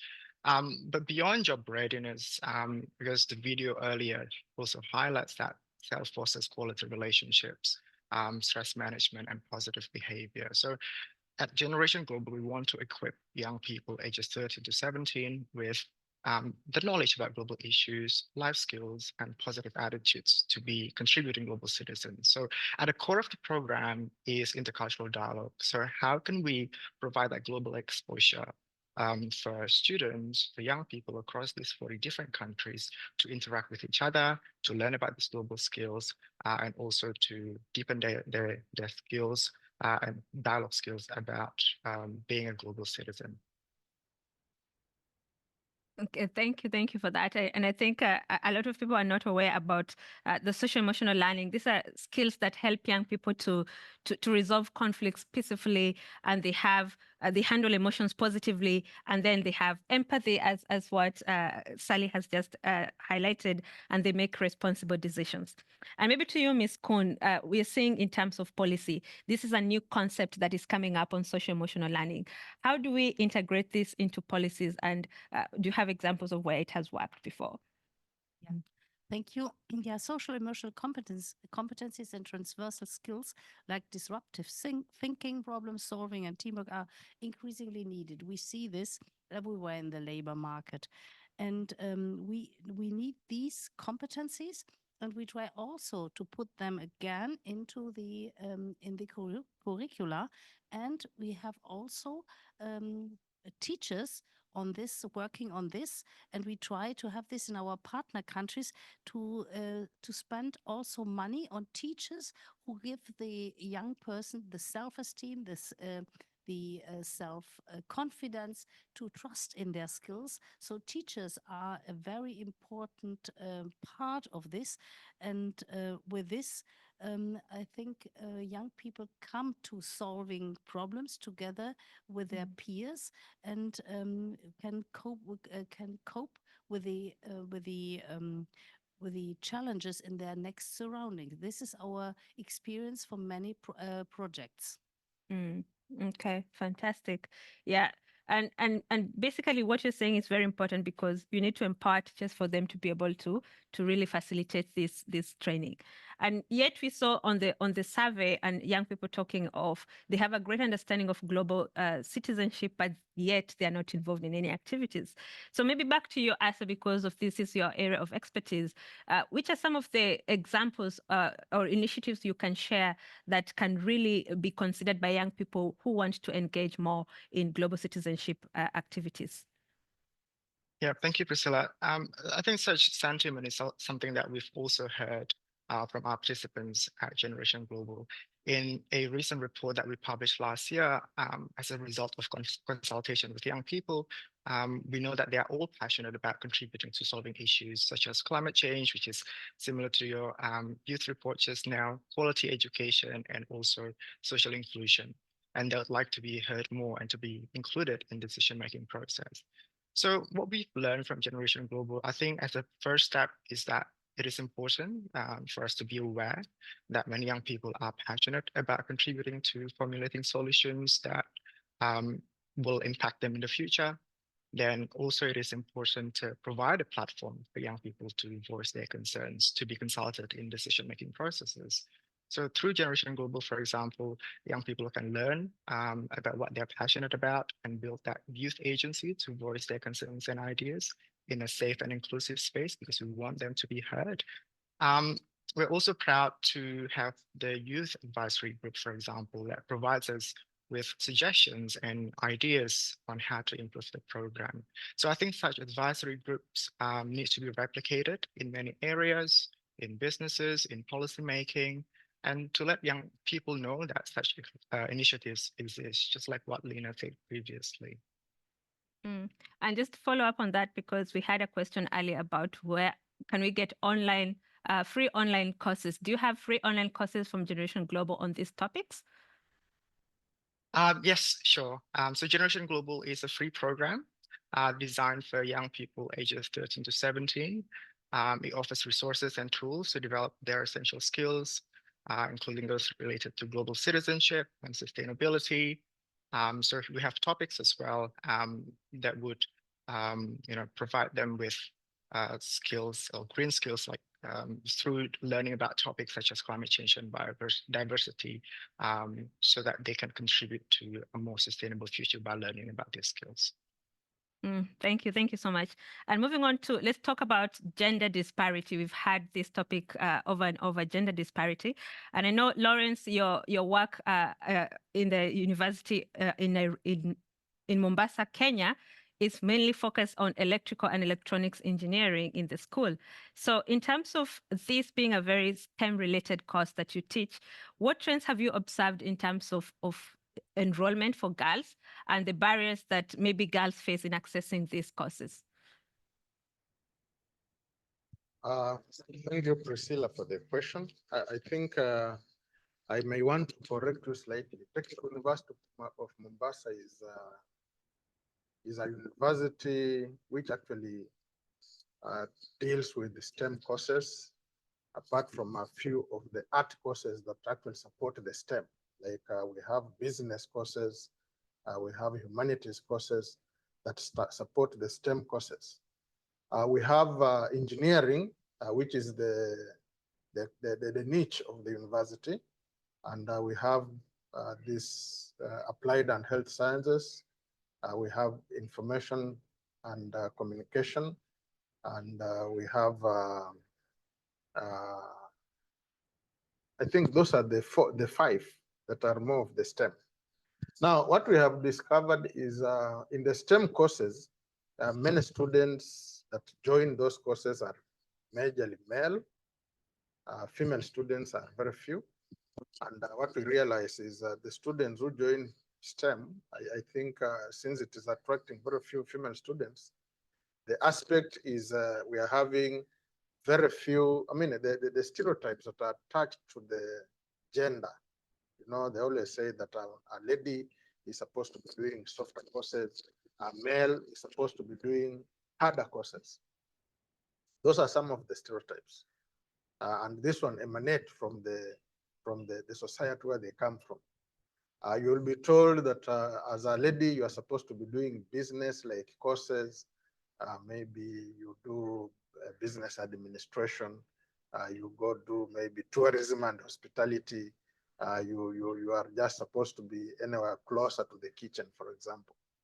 Those are the courses that females, the society wants them to do. But we have actually worked as a university. We came up with the strategies that are supposed to actually counter that kind of notion. So what we did is we formed what we call the Directorate for Career Services, which is supposed to be advising the students as they choose their careers, not just from within the university, that those that have joined the university, but the Career Services Directorate is supposed to organize workshops and, of course, visit schools to try and explain to the students that these courses are supposed to be open for all. They are not supposed to be for engineers. I mean, engineering is not supposed to be for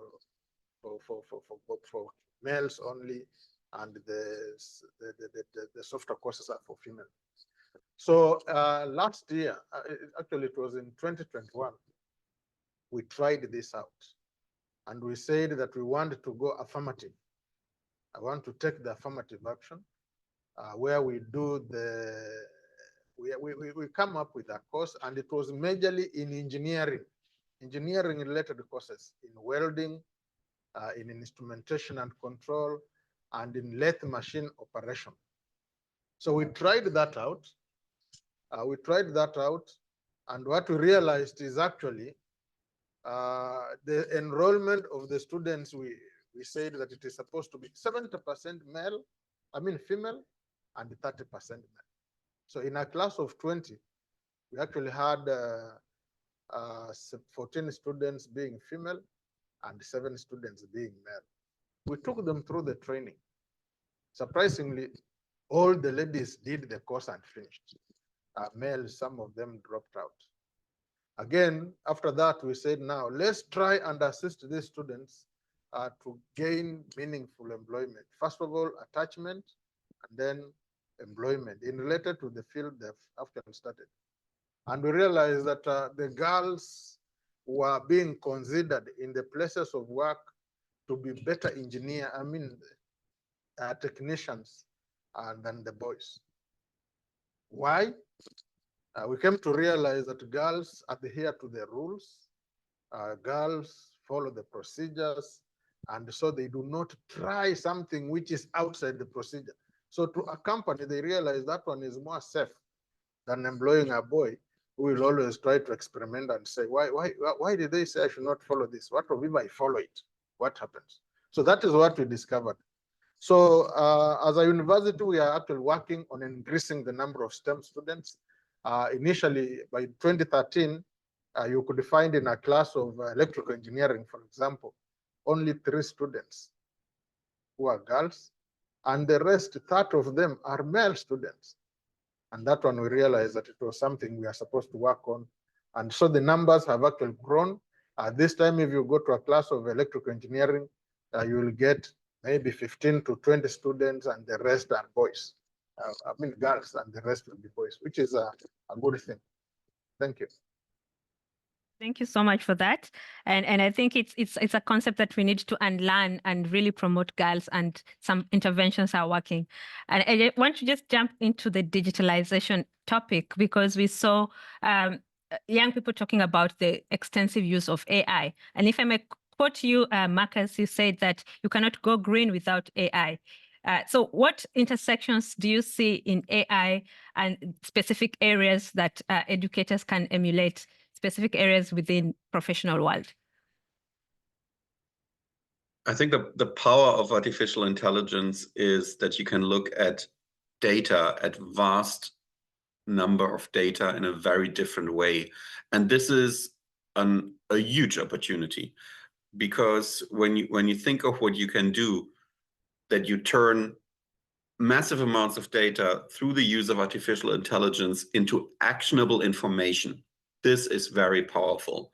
Now, we still have an ecological issue with AI, as we all know, and that is the energy consumption for the technology itself.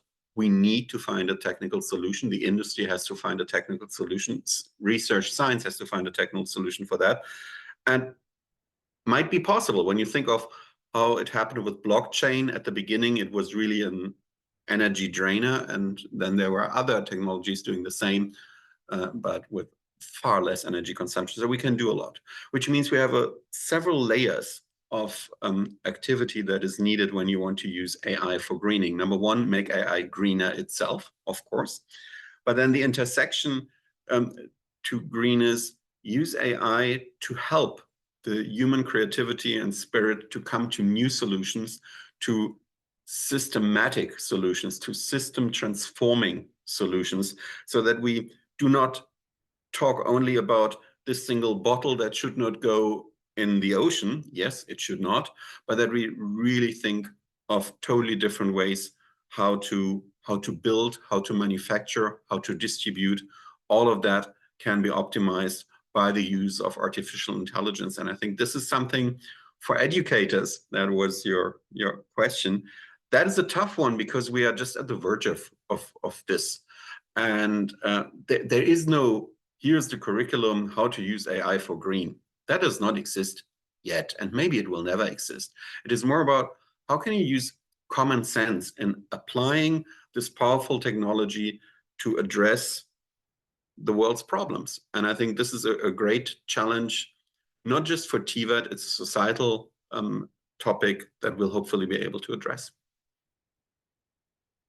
And I think it's about really working together, collaborating to come up with these solutions without really working in a stovepipe. And basically, if you think about collaboration and partnership, and I want to turn to you, Sally, because I know this is an important aspect for you, having just started a business recently. Are you giving back to the society? Are you training other young people to really work, and collaborate? Are you giving back? Are you learning? Are you processing education as well? At the same time, what are some of the barriers that you have actually seen in this transition from school to work, especially for young women? Yes, I'll start with the first question. I think we have a games platform of educational games, so we are always looking to add new relevant content that can inspire and empower young people. So we currently focus on sexual education. We also want to add more on mental health, because we know that's really important. and also AI, new technology, but especially also entrepreneurship and business skills, because I think that's very empowering that you know what to do if you have a good idea and are able to start your own business with that. And I think in terms of school to work transition for me, I think it was very it was a big learning how to go about this whole managing your own expectations, for sure. I jumped from university to a graduate program in the financial industry. And I think I really had to learn how to manage my own expectations to myself. And I think a good advice I can give to someone else who might be struggling a little bit with this a transition is to be open about it, talk to your employer, talk to your young colleagues about, your expectations to yourself, your wishes for your career, and how you can best align these expectations. Fantastic. And maybe to go to Ms. Cohn, in terms of this private-public partnerships that we're seeing are becoming important with working with HP and the likes. So what examples do you have of this multi-stakeholder approach that has worked with BMZ, and which are the key recommendations in these partnerships and collaboration, especially for this topic? Yeah, thank you for the question. We really have a big interest from the private sector in skilled workers. And this, I understand, will also become much more interest now, because we have to get a new workforce, the young workforce with the right green skills. But nevertheless, we also have to reskill and upskill the ones who are already on the market. So at the same time, we look at both sides of the labor market. We look at the young persons, or those who have to be trained, but we also look to the decent jobs on the other hand. So we are in close contact also to the employers. And yeah, as you know, as Germany is a big country, a lot of export, also a lot of industry producing other countries often come to us. And then we have these public-private partnerships, and we have really, really good examples on this. But we also do TVET. We have this in the curricula. For instance, in South Africa, just we had on the solar energy transition, I just could be there to change this to the low carbon sectors. When you can see young boys and girls training to install solar panels on roofs, and being so passionate about this work, and they will find jobs nowadays with the sun of South Africa and the interest of institutions. So to put a long story short, involve all, be in contact with them, and there is interest from a lot of entrepreneurs and companies, and we are there for dialogue and to assist. Fantastic. So we're going to take two questions from the audience, and before we do that, let's hear from Lawrence. And this is the question about trainers and teachers cannot teach what they don't know, and we've seen that there's a lot of comment in terms of social-emotional learning not being part of the curriculum, as well as peace competencies. So are there innovative teaching methodologies that incorporate all these competences, from technical all the way to soft skills? And what would you say, how can we navigate the challenges that teachers face in terms of developing skills that are not provided by their governments? Just briefly. Okay, thank you, Priscilla, again. What I can say is actually there is some misconception when it comes to training. We always imagine that if somebody has attained a PhD, then he can teach in the university, without knowing very well that a trainer is supposed to be a person who is professional in that field. He's a professional trainer, not just having the skills, because we also have the issues of knowledge. We have the issues of attitude. So what we are saying is that a trainer is supposed to be a person who contains the three aspects of competence: the skills, the knowledge, and the attitudes. If he fails in any one of those, then what is passing to students is lacking. There is something lacking. So there must be the three concepts or the three aspects: skills, knowledge, and attitude. But why do we need the skills? We need the skills so that we can be able to do something, to be able to do or perform. We need the knowledge to explain the process of how things work. We need the attitude to know the worker behavior. How does this worker behaves at a place of work? So we need those three aspects. Now, we have those things lacking because most of the trainers that we get are people who may have qualifications, but they may not be having the practical aspect of the qualifications they have. And that is a problem that they pass to the students because they'll dwell much on theoretical aspects and forget the practical ones and the attitudes. That is one thing that we are working on as a university. We realize that most of our staff actually do not or are not teachers as professionals. They are not teachers. And therefore, the passing on of the knowledge, skills, and the attitudes is not actually in line with what a professional trainer is supposed to do. We have developed a program which is going to be taken by all the staff. That is the postgraduate diploma in education, concentrating on pedagogy, so that the lecturers or the teachers of skills and of these trades are supposed to go through and therefore be able to deliver according to the standards of what a trained teacher is supposed to do. So those are some of the challenges that we face as a university. And of course, when we talk about skills, if we do not have equipment, then even the skills the lecturer may be having may not be able to pass the same to the staff, to the students.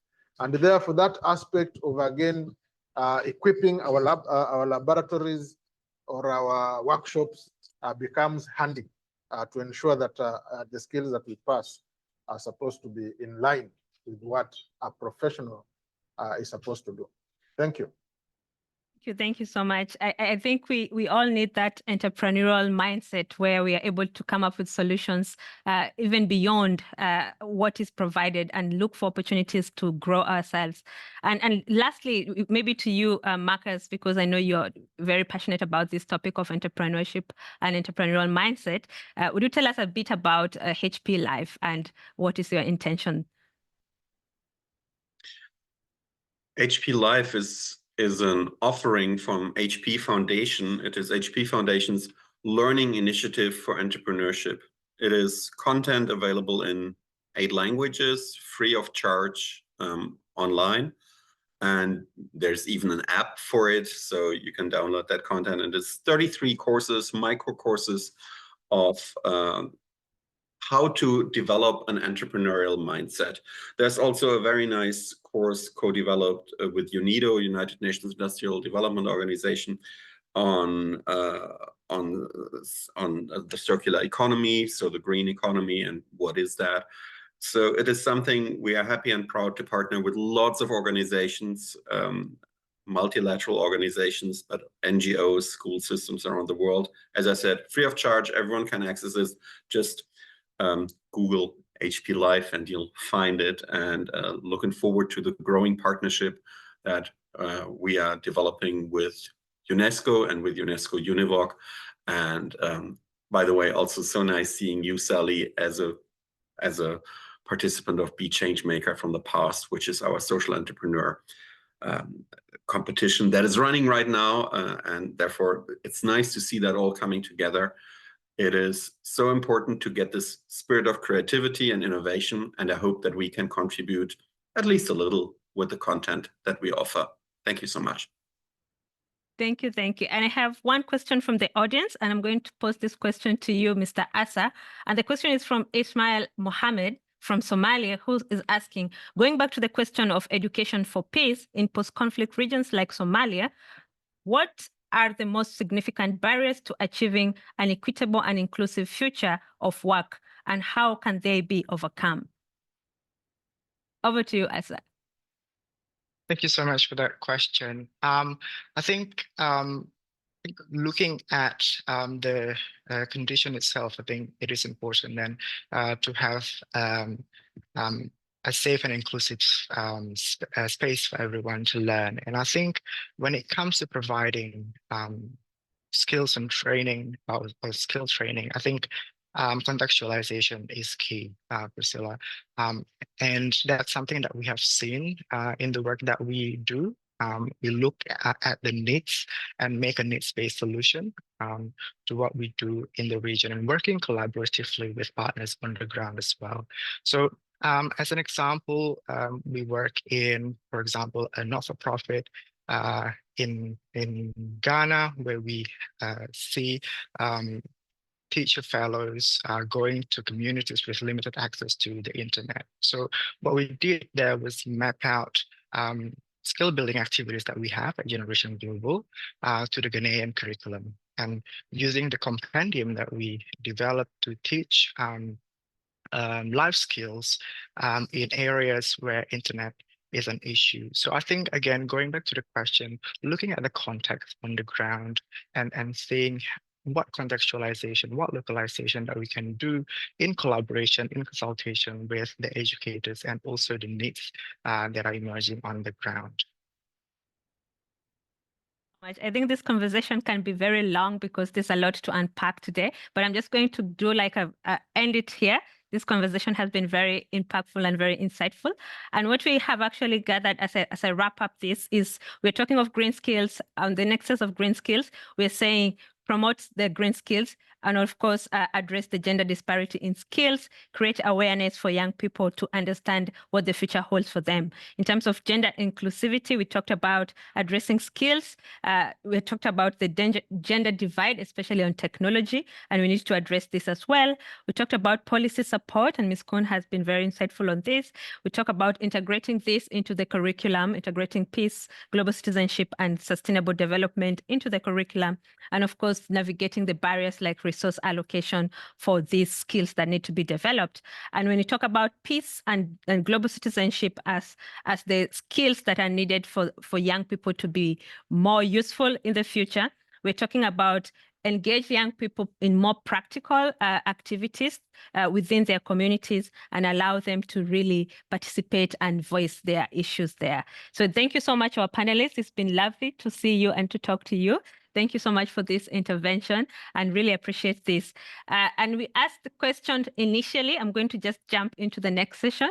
We asked the question to young people, and we asked the question to the audience about what they think the impact of peace, global citizenship, and sustainable development has been for their lives. And I'm seeing some responses have come in.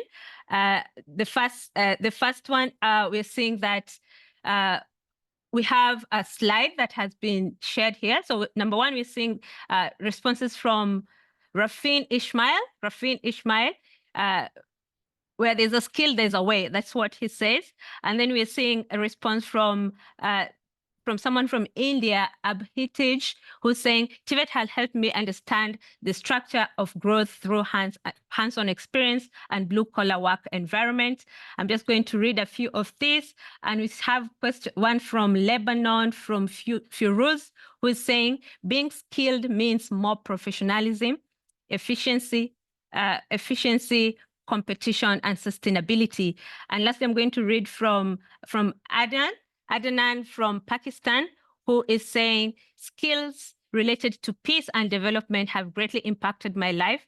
Personally, they've enhanced my empathy, conflict resolution, abilities, and resilience. Professionally, they have improved my teamwork, leadership, and advocacy skills, enabling me to work effectively in diverse environments and promote positive change. Thank you so much, our respondents. Thank you so much, our audience, for opportunities to really interact with that. And we're going to address this in a publication that we're going to share shortly in a few coming days. So that is going to be the end of this discussion. And before we end, I would like to talk about the next phases. So the next steps that we're going to see for today, as we said, this is going to be a full day of activities where we celebrate young people all day. So we are seeing as the next step, we have a photo competition. We have launched a photo competition for this year. this is the 2024 photo competition, and we call it the Skills in Action Photo Competition that is launched today, and it will be closed on 31st of August. In this photo competition, we encourage you to submit any innovative photos that you can take, and this is from young people, anything to do with inclusion, gender, green skills, any topic that you think you deem important. This is going to be interesting. Our first winners are going to get $750. Second runners-up will be $500 and $350 for the third. So we encourage you to submit all these interventions. And then after that, the next phases we're seeing today. Today we have another session that is going to be featured shortly at 13:30.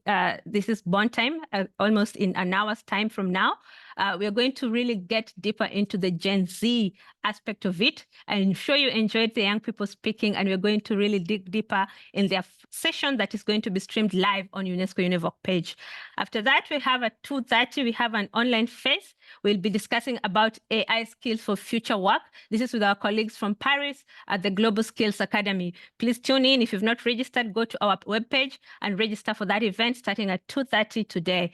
And lastly, we have our New York colleagues who are going to be celebrating at 4:30, and this is CST. So just go to our website and see which of these sessions you want to be involved in as we continue celebrating this World Youth Skills Day. It's been such a lovely time to be here and to talk to all of you. Always nice interacting, and we'll keep talking to you young people. Before we close, and as we end to go into the closing session, I'm glad to introduce one of our important young people who are going to close. And we have Ms. Kanis Fatma, who is a former GIZ section project intern, and she's from Bangladesh. She is very enthusiastic about TVET, with focus on greening TVET and Bangladesh construction sector, as well as inclusive topics in TVET. She's going to give her final remarks. But before she starts to talk, I will also introduce the next speaker, who is going to be providing us the last remarks. And this is our director from UNESCO Paris. His name is Borhene Chakroun, who is going to give us the final closing remarks after my colleague speaks, Fatma. It's been lovely. Thank you so much. Fatma, over to you. Thank you so much, Priscilla. With that, we come to the end of this session of World Youth Skills Day 2024. Thank you, UNESCO-UNEVOC, for your outstanding work in providing such platforms for exchange and the dedication that you show to empowering youth across the globe. Thank you also to our experts that have provided these valuable experiences, and the youth who have shared their amazing insights.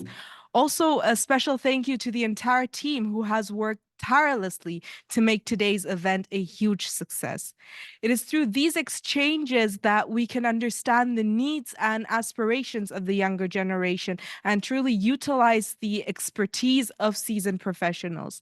These dialogues, they act as powerful tools to bring us one step closer to achieve our goals. They pave the path for inclusive and sustainable development. We are citizens of a world that is evolving at an unprecedented rate. Technological advancements and economic change is redefining the skills of the future. And in such a dynamic environment, the importance of continuous learning and adaptation cannot be overstated.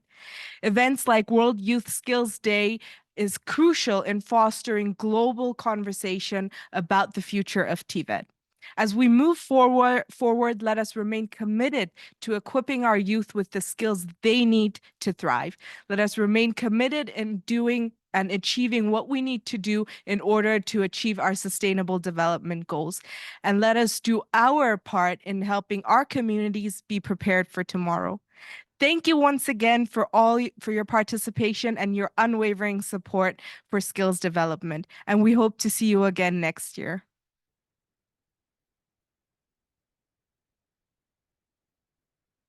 Ladies and gentlemen, distinguished guests and fellow participants, greeting from UNESCO headquarters in Paris. Let me start by thanking UNESCO-UNEVOC for organizing this inspiring event and to all our partners who contributed to its success. Colleagues, our word is in flux. multiple crises are impacting large number of population. Those are crises of climate change, of demography, of conflicts, as well as accelerated technological development, including through and with the artificial intelligence. We live in a twin transition, digital and green, that are impacting every corner of our lives, personal, social, and professional.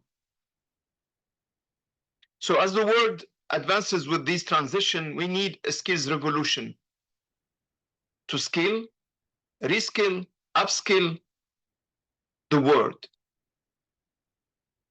TVET is a strategic aspect of the skills revolution because it equips individuals with the technical and professional skills development and competencies that are needed in the labor market for entrepreneurship and for acquiring the distance work and ensuring global inclusive growth. TVET is not only important for jobs, it's also important for holistic person development, for building 21st century skills, including communication, problem solving, critical thinking, as well as fostering skills for peace and nurturing responsible global citizens. The UNESCO strategy for TVET recognizes this important aspect. It works to ensure successful and just transitions in the evolving landscape of the world of work, which we consider is an important endeavor for our action. The strategy works to integrating in TVET curricula and qualification relevant set of skills, along with the job-specific skills, to prevent violence, promote intercultural dialogue, global understanding, and social cohesion. In this manner, we consider that TVET institution can serve as a places for social integration, cohesion, green and digital citizenship. This cannot be, of course, achieved by one actor.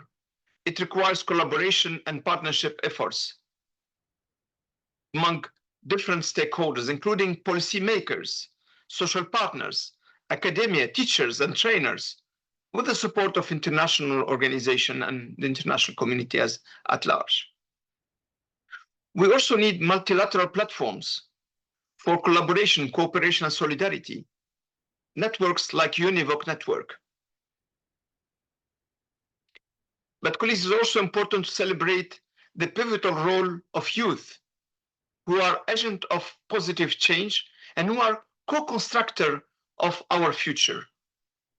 The co-dimension is very important. It's about co-creating, co-constructing, co-designing with youth and for youth. Nothing without youth, nothing about youth without youth. So investing in skills of young people not only benefits individual, but also strengthens societies, communities, and the global community at large. So we need to invest all in skills for youth, in skills development for peace and development, which is the theme of this year's World Skills. Colleagues, together let's build an inclusive future of work that fosters peace, digital citizenship, and sustainable development through education and training. We have opportunity to advance this agenda today as we are celebrating the World Youth Skills Development Day. In September in New York, during the Summit of the Future, where the Declaration on the Future Generation will be adopted, the Digital Compact will be also adopted, and the Global Compact for the Future will be also adopted.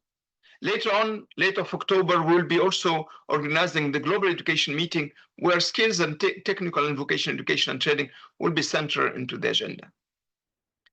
Colleagues, thank you for your participation today, and happy International World Youth Skills Day. Thank you. And from the entire team of UNESCO-UNEVOC, we wish you a happy World Youth Skills Day.